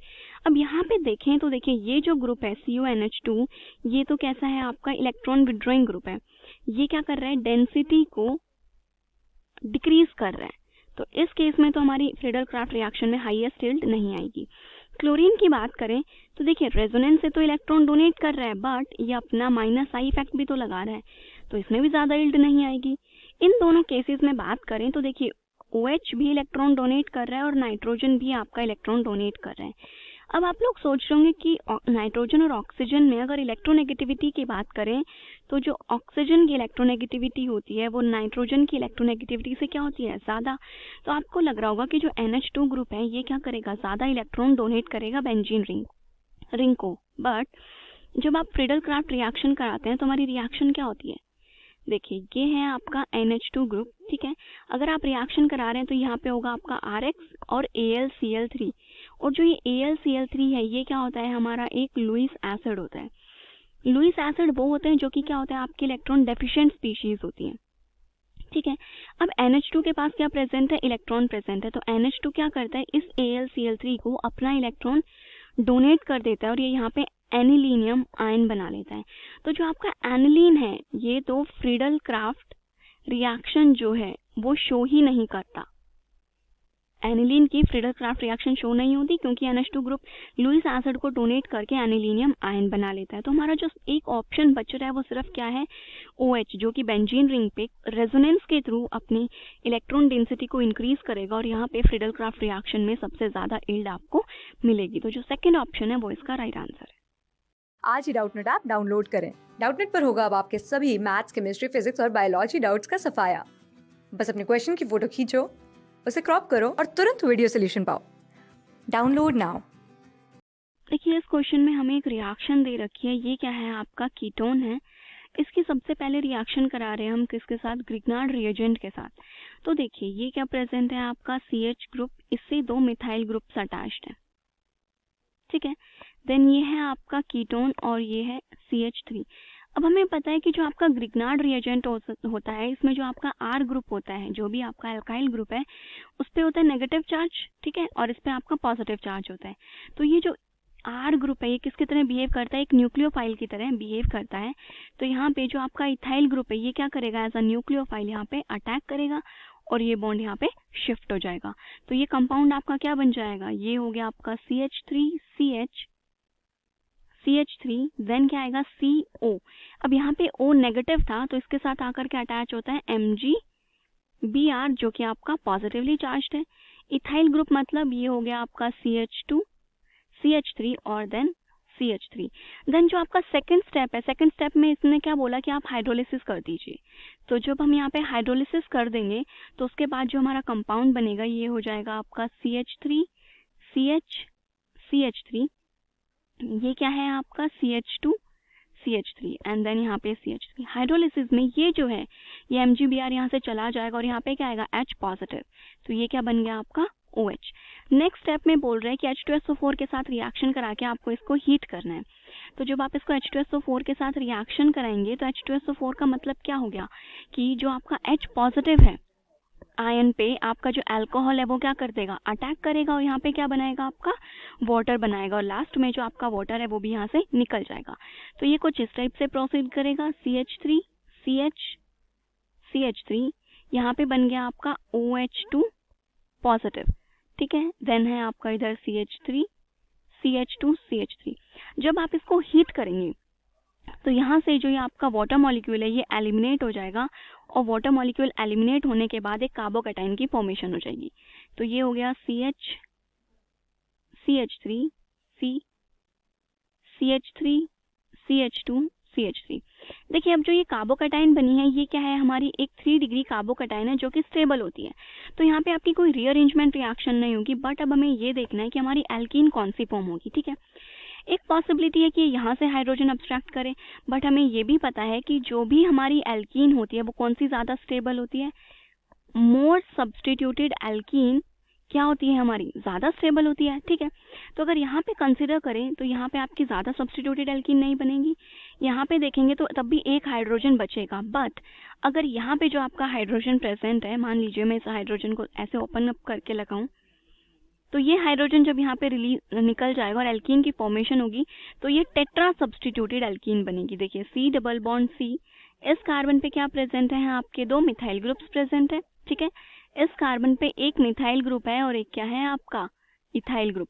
तो ये टेट्रा सब्सटीट्यूटेड एल्कीन है जो कि हमारा मेजर प्रोडक्ट बनेगा। ऑप्शंस में चेक करते हैं जिसमें 3 मिथाइल और एक CH2 CH3 ग्रुप प्रेजेंट हो। 1 2 3 3 मिथाइल और एक क्या प्रेजेंट है आपका इथाइल ग्रुप यहाँ पे प्रेजेंट है। तो जो फर्स्ट ऑप्शन है वो क्या हो गया हमारा राइट आंसर। बाकी में देखिए ये आपकी एल्कीन नहीं है, यहाँ पे देखिए ये भी एल्कीन फॉर्म नहीं हो रही, तो जो फर्स्ट ऑप्शन है ये इसका राइट आंसर है। आज ही डाउटनेट ऐप डाउनलोड करें। डाउटनेट पर होगा अब आपके सभी मैथ्स, केमिस्ट्री, फिजिक्स और बायोलॉजी डाउट्स का सफाया। बस अपने क्वेश्चन की फोटो खींचो, उसे क्रॉप करो और तुरंत वीडियो सोल्यूशन पाओ। Download now.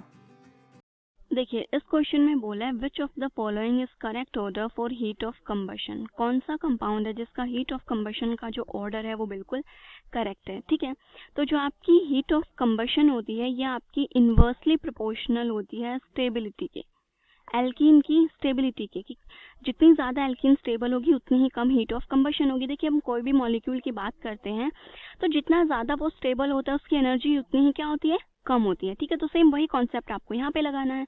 अब एल्कीन की स्टेबिलिटी में देखें तो देखिए सारे के सारे जो आपको 3 एल्कीन्स दी हुई हैं वो क्या है, डाईइन है और उनमें क्या है, कॉन्जुगेशन भी है। तो इस बेसिस पे तो हम नहीं पता कर सकते। एक ऑप्शन और आता है एल्कीन्स में कि आपके ट्रांस एल्कीन सिस एल्कीन से क्या होती है, ज़्यादा स्टेबल। तो अब हम देखते हैं कौन सी एल्कीन ट्रांस और कौन सी सिस है। ट्रांस एल्कीन वो होती हैं जिनके बॉन्ड्स अपोजिट होते हैं और सिस जिसमें सेम साइड होते हैं। तो यहाँ पे दोनों कहाँ हैं, अपोजिट, तो ये हो गई आपकी ट्रांस। सिमिलरली यहाँ पे भी दोनों बॉन्ड्स अपोजिट हैं तो ये भी क्या हो गया, ट्रांस। तो यहाँ पे दोनों एल्कीन ट्रांस पे हैं तो मतलब जो ए एल्कीन है ये तो हमारी काफ़ी स्टेबल है।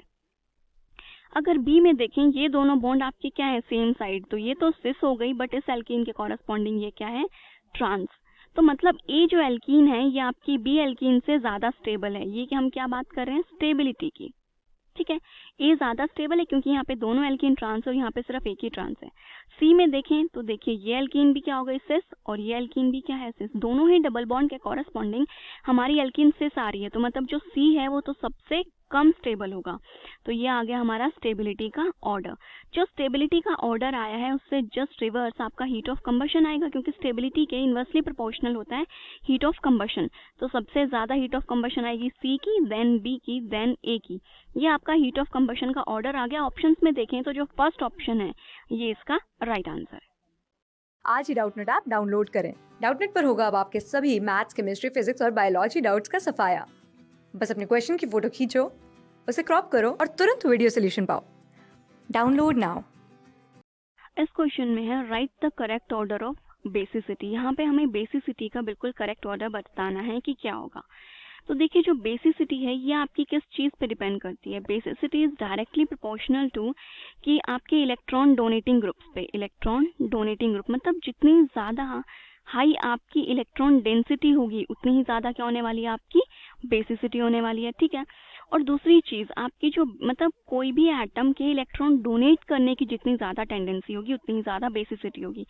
तो हम बोल सकते हैं कि जो बेसिसिटी है वो इन्वर्सली प्रोपोर्शनल होती है किसके, इलेक्ट्रॉन नेगेटिविटी के। ठीक है, इलेक्ट्रोनेगेटिविटी जिसकी हाई होगी वहाँ पे आपकी बेसिसिटी क्या हो जाएगी, कम। तो हमें ये देखना है कि किसकी इलेक्ट्रोनेगेटिविटी कम है उसी की बेसिसिटी क्या हो जाएगी, ज़्यादा। अब देखिए कोई कार्बन आपका sp3 हाइब्रिडाइज्ड है, एक कार्बन आपका sp2 है और एक कार्बन sp है। हमें पता है अगर इनका इलेक्ट्रोनेगेटिविटी का ऑर्डर देखूं तो sp की इलेक्ट्रोनेगेटिविटी सबसे ज़्यादा, देन sp2 एंड देन आता है आपका sp3।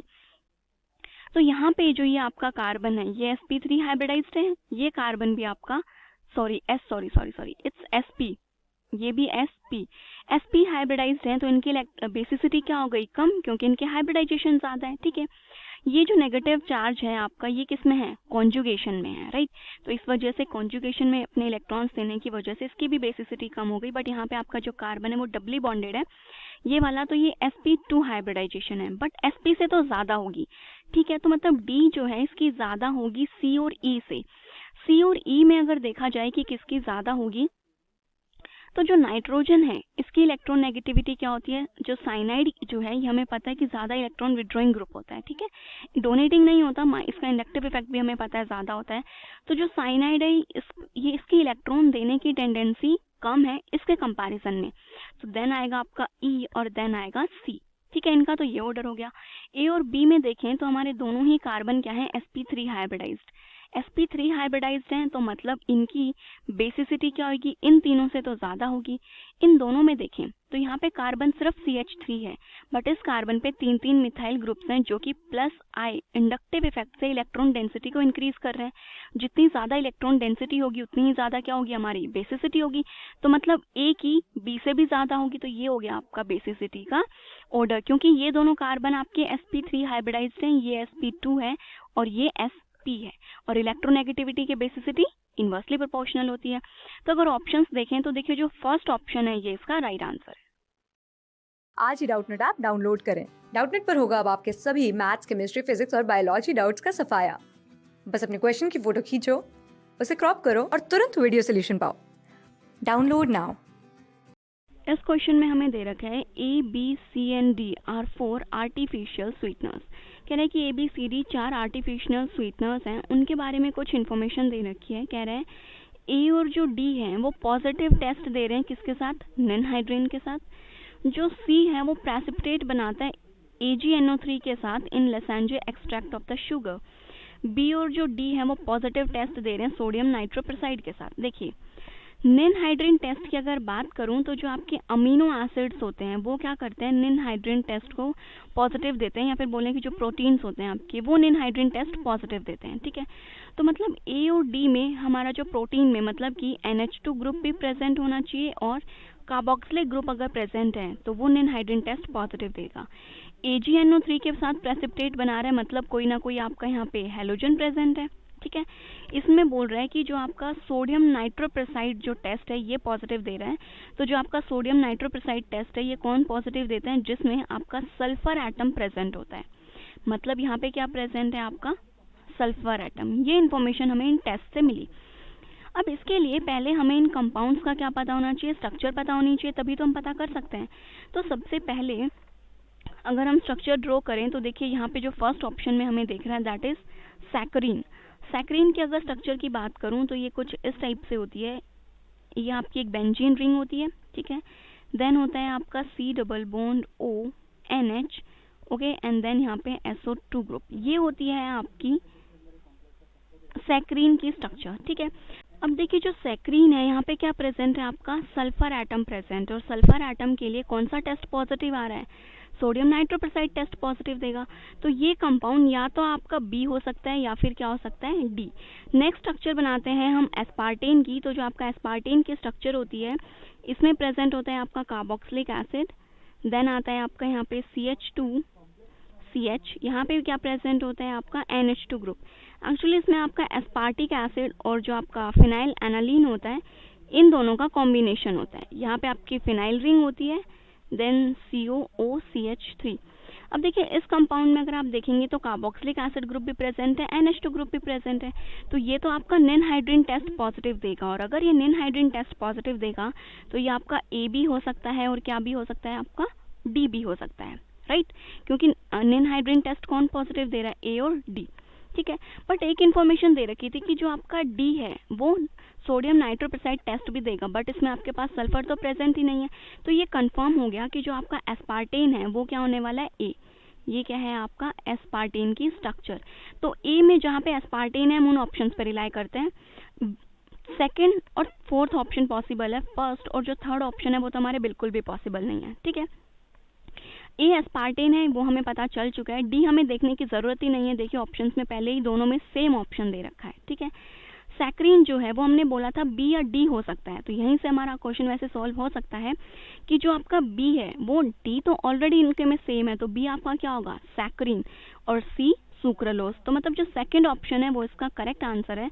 बट फिर भी हम एक बार देख लेते हैं सुक्रालोज और एलेटामीन इनकी स्ट्रक्चर्स कैसी होती हैं। सुक्रालोज की अगर स्ट्रक्चर की बात करूं तो ये आपकी एक शुगर होती है। ठीक है, इस टाइप से ये आपकी एक शुगर होती है और इसमें क्या प्रेजेंट होता है, आपका क्लोरीन जो एटम्स हैं वो प्रेजेंट होते हैं। ठीक है, तो इस वजह से ये क्या करती है, आपका जो AgNO3 है उसके साथ क्या देगी, आपका पॉजिटिव टेस्ट आएगा। ठीक है, देन यहाँ पे आपकी जो एक 5 मेंबर्ड रिंग है वो भी फॉर्म हो जाती है इस टाइप से। ठीक है, ये आपकी एक 5 मेंबर्ड रिंग फॉर्म हो गई। यहाँ पे आ गया आपका OH, then down the group OH, CH2, Cl and then यहाँ पे भी CH2Cl। तो ये आपका AgNO3 टेस्ट पॉजिटिव देती है, तो ये हो गया आपका सुक्रोलोज जो कि आपका होगा C, ठीक है। और इसी तरह से जो आपका एलेटेमीन होता है उसमें भी एक सल्फर ग्रुप प्रेजेंट होता है, वो दे देता है आपका सोडियम नाइट्रोपेरोक्साइड टेस्ट। तो जो बी ऑप्शन है वो इसका राइट आंसर है। ये पूरा एक स्ट्रक्चर बेस्ड क्वेश्चन था। अगर आपको स्ट्रक्चर्स पता है या फिर ये पता है कि स्ट्रक्चर में क्या ग्रुप होता है तो हम इस क्वेश्चन का आंसर इजीली कर सकते थे। आज ही डाउटनेट ऐप डाउनलोड करें। डाउटनेट पर होगा अब आपके सभी मैथ्स, केमिस्ट्री, फिजिक्स और बायोलॉजी डाउट्स का सफाया। बस अपने क्वेश्चन की फोटो खींचो, उसे क्रॉप करो और तुरंत वीडियो सोल्यूशन पाओ। Download now. देखिए इस क्वेश्चन में दे रखे है कि कंपाउंड पी है जो आपका पॉजिटिव आयोडोफॉर्म टेस्ट देता है, ठीक है। उसके रिएक्शन हम कराते हैं ग्रिग्नार्ड रिएजेंट के साथ, हाइड्रोलिसिस देन H2SO4 जेन ओजोनोलिसिस कराने पे हमें ये कंपाउंड ऑब्टेन होता है, ठीक है। तो अब आपको ये बताना है अबाउट सीक्वेंस के अकॉर्डिंग जो आपका पी कंपाउंड है वो कौन सा है जो कि पॉजिटिव आयोडोफॉर्म टेस्ट भी दे रहा है। देखिए आयोडोफॉर्म टेस्ट के बेसिस पे हम इन क्वेश्चन जो आपके कंपाउंड्स हैं इन्हें डिस्ट्रीब्यूट नहीं कर पा रहे हैं, क्योंकि यहाँ पे क्या प्रेजेंट है आपका कीटो ग्रुप, ठीक है। देखिए यहाँ पे क्या प्रेजेंट है आपका CO मिथाइल ग्रुप प्रेजेंट है, क्योंकि जो आपके मिथाइल कीटोन्स होते हैं वही तो आयोडोफॉर्म टेस्ट पॉजिटिव देते हैं। यहाँ पे भी मिथाइल है, यहाँ पे भी मिथाइल कीटोन है। बट अब हम एक काम करते हैं, हम एक एक कंपाउंड उठाते हैं एंड देन उनकी ये रिएक्शंस करके देख लेते हैं क्विकली, और हमें पता चल जाएगा कि हमारा कौन सा कंपाउंड है। इस कंपाउंड की अगर मैं ग्रिग्नार्ड रिएजेंट और हाइड्रोलिसिस एक साथ कराऊँ तो क्या होता है, जो आपका CH3 नेगेटिव जो कि हमारा क्या है एक न्यूक्लियोफाइल है, इस कीटो ग्रुप पे अटैक करेगा, ये बॉन्ड यहाँ शिफ्ट होगा, जो आपका H पॉजिटिव है वो इस पे जाकर के अटैक कर देगा, ठीक है। तो ये क्या बन गई हमारी बेंजीन रिंग। उसके बाद यहाँ पे क्या प्रेजेंट था आपका डबल बॉन्ड, ये बॉन्ड आता है, देन इधर आ गया आपका OH CH3 एंड देन क्या आ गया आपका CH3। उसके बाद देखिए देन उसके बाद बोला कि आपको क्या कराना है H2SO4, मतलब कि आपको जो वाटर है वो एलिमिनेट वाटर मॉलिक्यूल निकलेगा यहाँ से।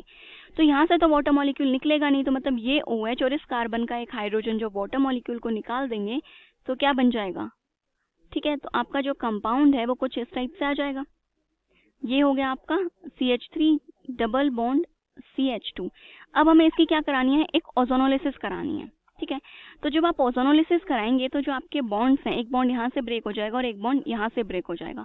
तो देखिए इसमें जो ये आपकी एक इस टाइप का जो कंपाउंड बन रहा था, क्या वो बनेगा, दो मिथाइल ग्रुप तो यहाँ पे प्रेजेंट ही नहीं है जो आपके ब्रेक होके मिथाइल ग्रुप दे सके, तो मतलब ये हमारा ऑप्शन नहीं है। देन हम मूव करते हैं सेकेंड ऑप्शन पे। यहाँ पे पहले हमने क्या करानी है, सेम आप ओजोनोलिसिस जब करवाएंगे तो ये हो जाएगा आपका एक सिंगल बॉन्ड, देन ये आपका मिथाइल ग्रुप, यहाँ पे भी ये भी क्या है मिथाइल ग्रुप। यहाँ पे जब आपका मिथाइल ग्रुप अटैक करेगा तो यहाँ पे क्या बनता है, ये आपका एक OH बन जाएगा और एक क्या आ जाएगा आपका CH3। देन हीट करने पे जब यहाँ से आपका एक वाटर मॉलिक्यूल एलिमिनेट हो जाएगा तो ये OH और यहाँ से हाइड्रोजन क्या हो जाएगा, निकल जाएगा। तो उसके बाद बनेगी आपकी एक बेंजीन 6 मेंबर्ड रिंग, ये आपका डबल बॉन्ड, यहाँ पे क्या आ गया CH3। उसके बाद ये आता है डबल बॉन्ड CH2 और ये आ गया CH3। अब हम इसकी ओजोनोलिसिस करा के देखते हैं कि जब आप इसकी ओजोनोलिसिस कराएंगे तो उसके बाद जो आपका कंपाउंड है वो क्या फॉर्म होता है। यहाँ से ब्रेक होगा ऑक्सीजन ऑक्सीजन और यहाँ से ब्रेक होगा आपका ऑक्सीजन ऑक्सीजन, राइट। देखिए इस क्वेश्चन में हमें इंफॉर्मेशन दे रखी है, हमारे पास एक कंपाउंड P है जो कि आयोडोफॉर्म टेस्ट पॉजिटिव देता है। देन हमने क्या करानी है, हमने उसके ग्रिग्नार्ड रिएजेंट के साथ रिएक्शन करानी है, H3O पॉजिटिव के साथ रिएक्शन, कंसंट्रेटेड H2SO4 हीट करके, मतलब वाटर मॉलिक्यूल निकलेगा यहाँ से आपका। ओजोनोलिसिस कराने के बाद आपका ये कंपाउंड फॉर्म हो रहा है। तो देखिए अगर इस कंपाउंड ओजोनोलिसिस से अगर हम रिवर्स चलें तो हमें ये कंपाउंड पता चल जाएगा जो बीच में आपका एल्कीन फॉर्म हुई है। तो देखते हैं कि इसमें जो आपका कंपाउंड है वो क्या फॉर्म हो रहा है। तो जब ओजोनोलिसिस से रिवर्स कंपाउंड में चलते हैं तो हम क्या करते हैं, ये जो आपके डबल बॉन्ड्स आ रहे हैं इनको डायरेक्ट कंबाइन कर दो और ऑक्सीजन को वहां से क्या कर दो, रिमूव कर दो। तो ये हो गई आपकी एक बेंजीन, ठीक है। यहाँ पे आपका एक कार्बन है जो कि है CH, देन यहाँ पे आपका कार्बन है जिससे दो मिथाइल ग्रुप्स क्या हो रहे हैं, अटैच हो रहे हैं, ठीक है। इस कार्बन को और ये जो कार्बन प्रेजेंट है आपका यहाँ पे जिसपे मिथाइल है, इन दोनों को क्या करना है, आपको अटैच करना है। इस टाइप से आपका कंपाउंड फॉर्म होगा और यहाँ पे क्या आ गई आपकी डबल बॉन्ड। तो बाकी जो आपके ऑप्शंस दे रखे हैं उन सभी पे हम ये रिएक्शन करा के देखते हैं और देखते हैं ये एल्कीन कहाँ फॉर्म हो रही है। तो सबसे पहले जब आप ग्रिग्नार्ड रिएजेंट के साथ इसके रिएक्शन कराएंगे तो क्या होता है, CH3 जो कि आपका न्यूक्लियोफाइल है वो इस कीटो ग्रुप पे अटैक करेगा, ये बॉन्ड यहाँ शिफ्ट होगा और हाइड्रोलिसिस के बाद यहाँ पे क्या बन जाएगा, आपका OH फॉर्मेशन हो जाएगी। तो देखिए इस केस में जो आपका कंपाउंड बनेगा वो हो जाएगा, ये हो गई आपकी बेंजीन रिंग, ये आ जाएगा यहाँ पे आपका एक डबल बॉन्ड, ठीक है। ये क्या प्रेजेंट है आपका CH3 ग्रुप, यहाँ पे आ गया आपका OH और ये भी क्या हो गया CH3। देन जब आप इसके H2SO4 के साथ रिएक्शन कराएंगे तो हमें पता है कि यहाँ पे आपका क्या बनेगा H2O पॉजिटिव। देन ये वाटर मॉलिक्यूल आपका निकल जाएगा। जब ये वाटर मॉलिक्यूल निकलेगा तो यहाँ पे क्या बनेगी आपकी कार्बोकैटायन की फॉर्मेशन होती है। तो देखिए अब कार्बोकैटायन की फॉर्मेशन होगी, उसके बाद क्या हो जाएगा आपका इस टाइप से, ये बन गई आपकी एक 6 मेंबर्ड रिंग, यहाँ पे मिथाइल डबल बॉन्ड, देन ये आपका CH3, ये CH3 और ये क्या बन गई कार्बोकैटायन, ठीक है। अब देखिए अगर मैं इस बेंजीन में आपके जो बॉन्ड्स हैं प्रॉपर वैसे दिखाएं, ये आपकी कार्बोकैटायन बनी। अब ये जो कार्बोकैटायन है ये बेंजीन पे अटैक करेगी ऐसा इलेक्ट्रोफाइल, तो इस टाइप से ये इस पे अटैक कर देगी। तो ये जो आपका कंपाउंड है ये कुछ इस टाइप से बन जाएगा। ये डबल बॉन्ड, यहाँ पे आपके क्या प्रेजेंट है 2 मिथाइल ग्रुप, एक मिथाइल ग्रुप आपका यहाँ पे प्रेजेंट और ये इससे अटैच हो जाएगी। देन उसके बाद यहाँ पे जो आपका एक पॉजिटिव चार्ज आ जाएगा, यहाँ पे जो हाइड्रोजन है वो लीव कर जाएगा और दोबारा से जो ये आपकी बेंजीन रिंग है उसकी क्या हो जाएगी फॉर्मेशन हो जाएगी, ठीक है। तो ये हो जाएगा double bond CH3 and then CH3। तो अब हम देखते हैं कि जो हमारी एल्कीन थी क्या उसके स्ट्रक्चर ऐसी ही थी। तो देखिए यहाँ पे जो आपका CH3 ग्रुप है वो यहाँ प्रेजेंट है, बट हमारे को CH3 ग्रुप यहाँ पे चाहिए, तो फर्स्ट ऑप्शन तो हमारा करेक्ट नहीं है, ठीक है। अब हम सेकंड ऑप्शन पे चलते हैं और यहाँ पे हम डायरेक्ट प्रोडक्ट्स बनाएंगे। तो सबसे पहले बनाते हैं, ये हो गया आपका डबल बॉन्ड C, यहाँ पे क्या आएगा आपका एक OH group, then CH3 and then CH3। अब देखिए अल्कोहल के बाद जो आपकी एल्कीन है वो बिल्कुल इसी तरीके से बनेगी, मतलब यहाँ से OH ग्रुप हट जाएगा और आपकी एक 5 मेंबर्ड रिंग फॉर्म हो जाएगी। तो जब यहाँ पे आपकी एक 5 मेंबर्ड रिंग फॉर्म होगी तो ये डबल बॉन्ड, ये आपका CH3 हो गया, इस कार्बन पे 2 मिथाइल ग्रुप्स प्रेजेंट है और यहाँ पे क्या आ जाएगी आपकी CH3। तो देखिए ये जो एल्कीन है ये बिल्कुल सिमिलर एल्कीन है, मतलब एल्कीन हमारी बिल्कुल सही फॉर्म हुई है। अब इसके बाद जब आप इस एल्कीन की ओजोनोलिसिस कराएंगे तो क्या होगा, ये जो बॉन्ड है ये आपका ब्रेक हो जाएगा और इस बॉन्ड के फॉर्मेशन ब्रेक होने के बाद यहाँ पे क्या बनेगा आपका एल्डिहाइड इस कार्बन पे, ठीक है। देन इस कार्बन पे क्या प्रेजेंट है 2 मिथाइल ग्रुप्स प्रेजेंट है, यहाँ पे आएगा ketone group and then CH3, तो ये आ गया CO एंड देन CH3। देखिए ये जो कंपाउंड है ये बिल्कुल जो हमें कंपाउंड दे रखा था बिल्कुल वैसा ही सिमिलर कंपाउंड है, तो जो सेकेंड ऑप्शन है ये हमारा बिल्कुल करेक्ट हो जाएगा। बाकी के अगर थर्ड ऑप्शन में देखें तो देखिए जो हमारे इस पे 2 सब्सटीट्यूएंट्स थे, यहाँ पे तो सिर्फ एक ही सब्सटीट्यूएंट है, बिल्कुल भी पॉसिबल नहीं है। और यहाँ पे जो सब्सटीट्यूएंट्स हैं उनकी लोकेशन बहुत अलग अलग है, तो यहाँ पे भी फॉर्मेशन नहीं हो पाएगी। तो जो सेकंड ऑप्शन है वो इसका राइट आंसर है। आज ही डाउटनेट ऐप डाउनलोड करें। डाउटनेट पर होगा अब आपके सभी मैथ्स, केमिस्ट्री, फिजिक्स और बायोलॉजी डाउट्स का सफाया। बस अपने क्वेश्चन की फोटो खींचो, उसे क्रॉप करो और तुरंत वीडियो सोल्यूशन पाओ। Download now. इस क्वेश्चन के अंदर हमें HNO3 का एक सोल्यूशन दे रखा है जिसकी डेंसिटी है 1.4 ग्राम पर ml और 63% वेट बाय वेट। तो हमें मोलारिटी बतानी है इस सोल्यूशन की। अब 63% वेट बाय वेट का मतलब क्या हुआ, यानी कि अगर हमारे पास 100 ग्राम है सोल्यूशन का तो इसके अंदर हमारे पास 63 ग्राम्स होगा सोल्यूट का, और सोल्यूट क्या है इस केस के अंदर HNO3। अब हम HNO3 का वेट डिटरमाइन करते हैं और उससे हमारे पास नंबर ऑफ मोल्स आ जाएंगे, और ये जो डेंसिटी दे रखी है और ये हमने वेट अज्यूम किया है सोल्यूशन का, यहाँ से हम क्या निकाल सकते हैं सोल्यूशन की वॉल्यूम, और फिर मोलारिटी के लिए हम सिंपली N/V का फॉर्मूला लगा देंगे। तो HNO3 का सबसे पहले वेट कितना होता है, हाइड्रोजन का वेट 1, नाइट्रोजन का 14, ऑक्सीजन का होता है 16, तो ये आ जाएगा 1 + 14 + 48 जो कि एडअप करता है 63 ग्राम्स को, यानी कि हमारे पास सोल्यूट कितना है सिंपली 1 मोल। तो N हमारा 1 मोल हो गया। अब हमें डिटरमाइन करनी है वॉल्यूम। अब हमें पता है डेंसिटी क्या होती है, मास अपॉन वॉल्यूम। तो वॉल्यूम क्या हो जाएगी, मास को हमें सिंपली डेंसिटी से डिवाइड करना है। तो मास कितना है हमारे पास 100 ग्राम्स और डेंसिटी हमें दे रखी है 1.4 ग्राम पर ml। तो ये ग्राम से ग्राम कैंसिल आउट हो जाएगा, ये ml ऊपर आ जाएगा, हमारे पास वॉल्यूम कितनी आ जाएगी 100/1.4। अब इसको एज इट इज़ यहीं पे छोड़ देते हैं। नेक्स्ट क्या करना है हमें, मोलारिटी कैलकुलेट। मोलारिटी का फॉर्मूला क्या होता है, number of moles of solute divided by volume of solution in litres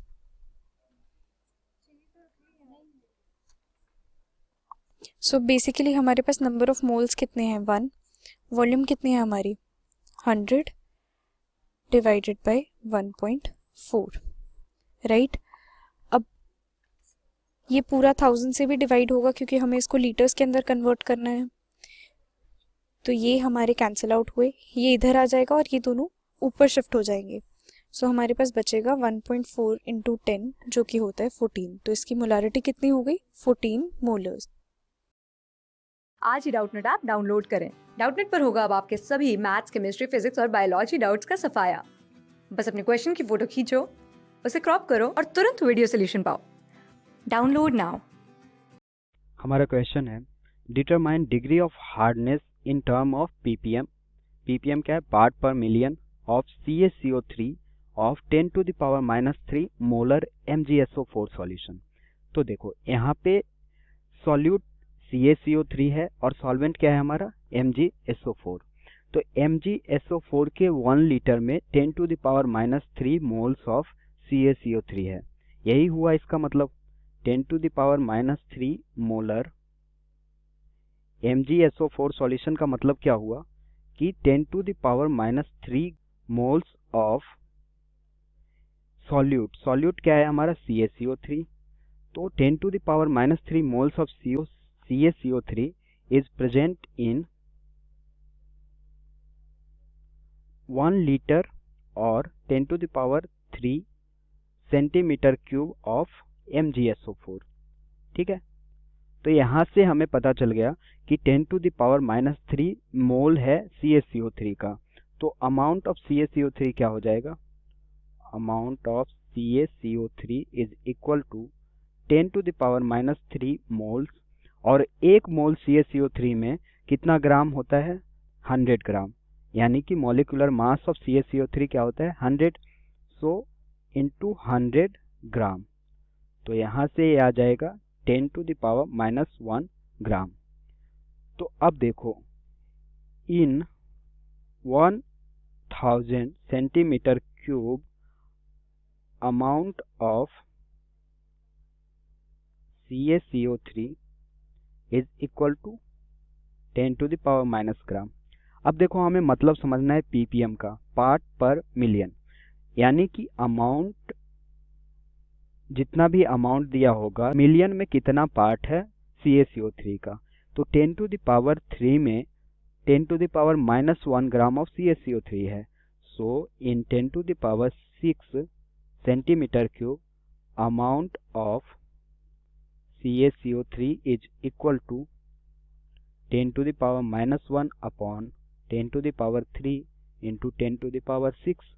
यही हमारा क्या हो जाएगा ppm, that is equal to 10 to the power 2। इसे जब कैंसिल करेंगे तो क्या होगा, यहाँ से देखो ये 10 to the power 3 into 10 to the power -1 is equal to 10 to the power 2 ppm। So क्या हो गया है, that is equal to 100 ppm। तो डिग्री ऑफ हार्डनेस क्या हो जाएगा, डिग्री ऑफ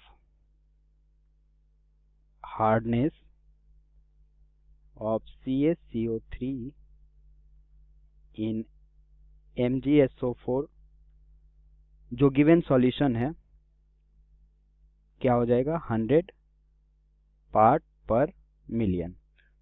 तो 100 हमारा करेक्ट आंसर हो गया, 100 ppm।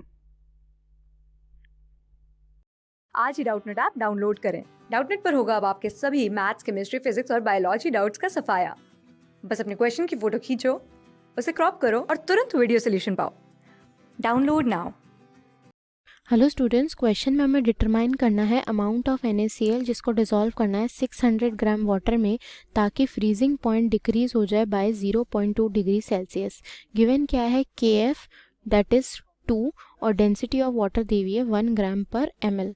ठीक है, तो यहाँ पे जो है depression in freezing point colligative property का कॉन्सेप्ट यूज़ किया गया है, जिसमें फॉर्मूला होता है delta TF is equal to I into KF into M, जहाँ पे ये होता है डिफरेंस जो कि दिया हुआ है फ्रीजिंग पॉइंट का, I होता है वेंट ऑफ फैक्टर, KF हमें क्रायोस्कोपिक कांस्टेंट दिया हुआ है और M होता है मोलैलिटी। तो ये वैल्यू में कितनी दी हुई है 0.2। अगर NaCl की बात करूँ तो NaCl 2 आयंस में ब्रेक होता है तो वेंट ऑफ फैक्टर NaCl के केस में 2 आएगा। ठीक है, KF की वैल्यू भी 2 दी हुई है। अब मैं बात करती हूँ मोलैलिटी की, तो मोलैलिटी में क्या होगा, वेट जो हमें अमाउंट ऑफ NaCl, ठीक है, इसके मोल्स अपॉन 58.5 इसका मोलर वेट, ठीक है, इंटू 1000 अपॉन 600 ग्राम। ठीक है, क्योंकि ये केजी नहीं है ग्राम में, तो इसको इस तरीके से रिप्रेजेंट करना पड़ेगा, तो हमने मोलैलिटी लिख दिया, वो मतलब moles upon weight of solvent in KG, और अगर ग्राम में हो तो इस तरीके से फॉर्मूला लिख देंगे। अब कुछ नहीं करना, अब सीधा हमें W कैलकुलेट करना है। ठीक है, तो यहाँ पे सबसे पहले ये 2 0 कैंसिल हो जाएंगे, W कैलकुलेट करेंगे हम, W हो जाएगा हमारा 0.2 इंटू 58.5 इंटू 6 अपॉन 4, ठीक है, इन शॉर्ट इंटू 10, यही होगा। तो यहाँ से जब W सॉल्व करेंगे तो ये आएगा अराउंड 1.76 ग्राम। लेकिन क्या होता है, हमें 2 डिजिट फिल करनी पड़ती है, इसलिए हमने कैसे लिखा 1.76 ग्राम। तो हमारा आंसर क्या होगा 1.76 ग्राम। Okay, thank you. आज ही डाउटनेट ऐप डाउनलोड करें। डाउटनेट पर होगा अब आपके सभी मैथ्स, केमिस्ट्री, फिजिक्स और बायोलॉजी डाउट्स का सफाया। बस अपने क्वेश्चन की फोटो खींचो, उसे क्रॉप करो और तुरंत वीडियो सोल्यूशन पाओ। Download now. Hello students, question में दिया है कि जब हमने पास किया particular amount of electricity AgNO3 solution में तो 108 ग्राम सिल्वर डिपॉजिट हुआ। अब volume of oxygen in litre liberated at 1 bar pressure और 273 kelvin by same quantity of electricity, वो कितना होगा। ठीक है, तो यहाँ पे गिवन क्या है, हमें गिवन है 108 ग्राम सिल्वर डिपॉजिट हुआ है। ठीक है, प्रेशर 1 बार है, टेम्परेचर 273 केल्विन है। ठीक है, हमें अमाउंट ऑफ हमें कैलकुलेट करना है वॉल्यूम ऑफ O2 जो कि लिबरेट होगी। ठीक है, अब सबसे पहले मैं Ag के मोल्स निकालती हूँ, तो ये हो जाएगा given mass upon molar mass. Given mass है 108, सिल्वर का मोलर मास जो है एटॉमिक मास 108, तो ये आ गया 1 मोल। ठीक है, और होगा यहाँ पे Ag पॉजिटिव से क्या फॉर्म हो जाएगा Ag, क्योंकि ये डिपॉजिट हो रहा है। अब 1 फैराडे चार्ज जो है is required, 1 Faraday charge required है किस लिए, टू डिपॉजिट 1 मोल Ag। ठीक है, तो जो इक्वेशन होगी यहाँ पे वो क्या होगी, अगर हम ऑक्सीजन लिबरेट कराएं H2O gives half O2 plus 2H plus 2 electron. ठीक है, तो 2 फैराडे चार्ज कितना डिपॉजिट करेगा 1/2 मोल। ठीक है, फिर अगर मैं बात करूं, ये तो था 2 फैराडे चार्ज कितना डिपॉजिट करेगा, फिर अगर मैं बात करूं 1 फैराडे चार्ज कितना डिपॉजिट करेगा, 1 फैराडे डिपॉजिट करेगा 1/2 into 1/2 that is equal to 1/4 mole. अब हमको पता है PV is equal to nRT के अकॉर्डिंग V क्या हो जाएगा nRT upon P, nRT upon P।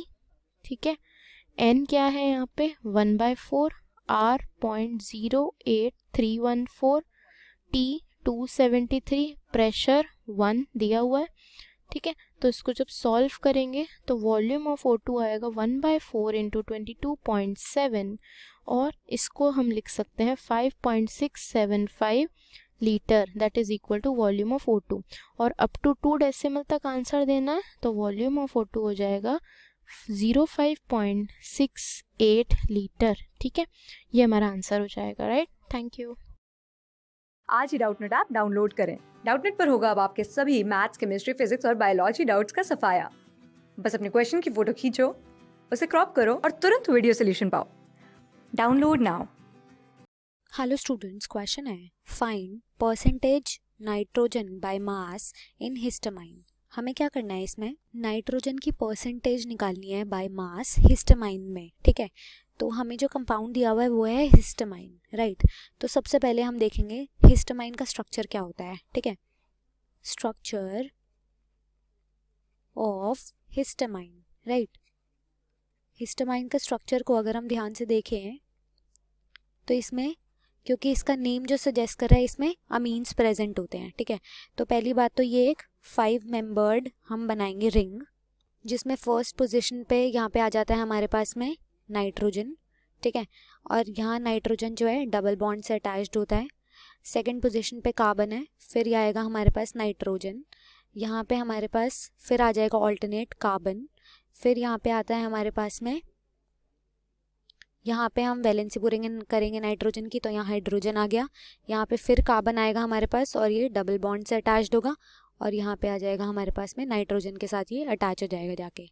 अब उसके बाद जो रिंग आएगी हमारे पास, एक हम चेन बनाएंगे जो कि होगा CH2 CH2 NH2। ठीक है, ये हो जाएगा हमारे पास, ये स्ट्रक्चर हमारे पास हिस्टामाइन का, राइट। तो अब हम देखते हैं कि मॉलिक्यूलर फॉर्मूला क्या होगा हिस्टामाइन का। ठीक है, हिस्टामाइन का molecular formula, molecular formula of histamine. तो हिस्टामाइन का मॉलिक्यूलर फॉर्मूला होता है C5, कार्बन यहाँ पे कितने हैं 1 2 3 4 5। ठीक है, C5 है। H है हमारे पास में 9 हाइड्रोजन्स हैं। ठीक है, यहाँ पे 2 4 6 7 8 और 9 हाइड्रोजन्स प्रेजेंट है यहाँ पे। ठीक है, और 9 हाइड्रोजन्स प्रेजेंट है यहाँ पे। हाइड्रोजन्स कितने प्रेजेंट है 9, और नाइट्रोजन्स कितने प्रेजेंट होंगे यहाँ पे 1 नाइट्रोजन 2 और 3 नाइट्रोजन प्रेजेंट है। ठीक है, तो ये हो जाएगा C5H9N3। ये होगा हमारे पास मॉलिक्यूलर फॉर्मूला हिस्टामीन का। अब क्या करेंगे, हम हिस्टामीन का मॉलिक्यूलर मास निकालेंगे। ठीक है, molecular mass of histamine, molecular mass of histamine, right. ये हो जाएगा हमारे पास में 12 होगा हमारे पास मॉलिक्यूलर मास कार्बन का। तो 12 इंटू में 5 मॉलिक्यूल्स है कार्बन के, प्लस में 1 होगा एटॉमिक मास हाइड्रोजन का इंटू में 9 मॉलिक्यूल्स ऑफ हाइड्रोजन, प्लस में 14 होगा हमारे पास में मॉलिक्यूलर मास ऑफ नाइट्रोजन, ये हाइड्रोजन है सॉरी, नाइट्रोजन इंटू में 3 मॉलिक्यूल्स ऑफ नाइट्रोजन। ठीक है, ये आ जाएगा हमारे पास में। तो जब हम इसको कैलकुलेट करेंगे 12 5 60 प्लस 9 प्लस 42, ये हो जाएगा हमारे पास में टोटल 111। ठीक है, ये होगा हमारे पास में मॉलिक्यूलर मास ऑफ हिस्टामीन। ठीक है, और ये हमारे पास मॉलिक्यूलर फॉर्मूला ऑफ हिस्टामीन, और ये था हमारे पास स्ट्रक्चर ऑफ हिस्टामीन, राइट। अब हम क्या करेंगे, हमें निकालना है नाइट्रोजन की परसेंटेज निकालनी है बाय मास हिस्टामीन में। ठीक है, तो अब percentage of nitrogen by mass in histamine, ये निकालने के लिए हम क्या करेंगे, हम लेंगे सबसे पहले तो हम लेंगे नाइट्रोजन की निकालनी है हमें परसेंटेज बाय मास, तो हम लेंगे मॉलिक्यूलर मास ऑफ नाइट्रोजन। ठीक है, मॉलिक्यूलर मास ऑफ नाइट्रोजन। ठीक है, अपॉन में हिस्टामीन में निकालना है, तो टोटल क्या होगा हमारे पास में मॉलिक्यूलर मास हिस्टामीन का। ठीक है, मॉलिक्यूलर मास ऑफ हिस्टामीन, ठीक है, इनटू में 100 कर देंगे। ठीक है, मल्टीप्लाइड बाय 100। ठीक है, तो यानी कि क्योंकि हमें परसेंटेज निकालनी है, तो हम यहाँ पे इस फॉर्मूला में वैल्यू पुट करेंगे। तो मॉलिक्यूलर मास हमारे पास नाइट्रोजन का क्या होगा, नाइट्रोजन का मॉलिक्यूलर मास यहाँ से हम देख सकते हैं 14 मॉलिक्यूलर मास होता है एक नाइट्रोजन का, और यहाँ 3 मॉलिक्यूल्स हैं, तो टोटल हो जाएगा 14 × 3 जो कि सॉल्व करके आया है 42। ठीक है, तो यहाँ से हम लिखेंगे 42 अपॉन में मॉलिकुलर मास हिस्टामीन का जो कि हमने यहाँ से निकाला which is equal to 111 into में 100, ठीक है, 100 से मल्टीप्लाई कर देंगे। तो जब हम इसको सॉल्व करेंगे हमारे पास करेक्ट आंसर आ जाएगा 37.84, ठीक है, 37.84 होगी हमारे पास percentage of nitrogen by mass in histamine. ये होगा हमारे पास में नाइट्रोजन की परसेंटेज निकलेगी बाय मास हिस्टामीन में विच इज़ इक्वल टू 37.84। ये होगा हमारे पास में रिक्वायर्ड करेक्ट आंसर, ठीक है। तो यहाँ पे हम लिख देंगे जो परसेंटेज है नाइट्रोजन की बाय मास हिस्टामीन में which is equal to 37.84, right. Thank you. Class 6 से 12 से लेके नीट, IIT, JEE मेंस और एडवांस के लेवल तक 10 मिलियन से ज़्यादा स्टूडेंट्स का भरोसा। आज ही डाउनलोड करें डाउटनेट ऐप या व्हाट्सएप कीजिए अपने डाउट्स 8400 400 400 पर।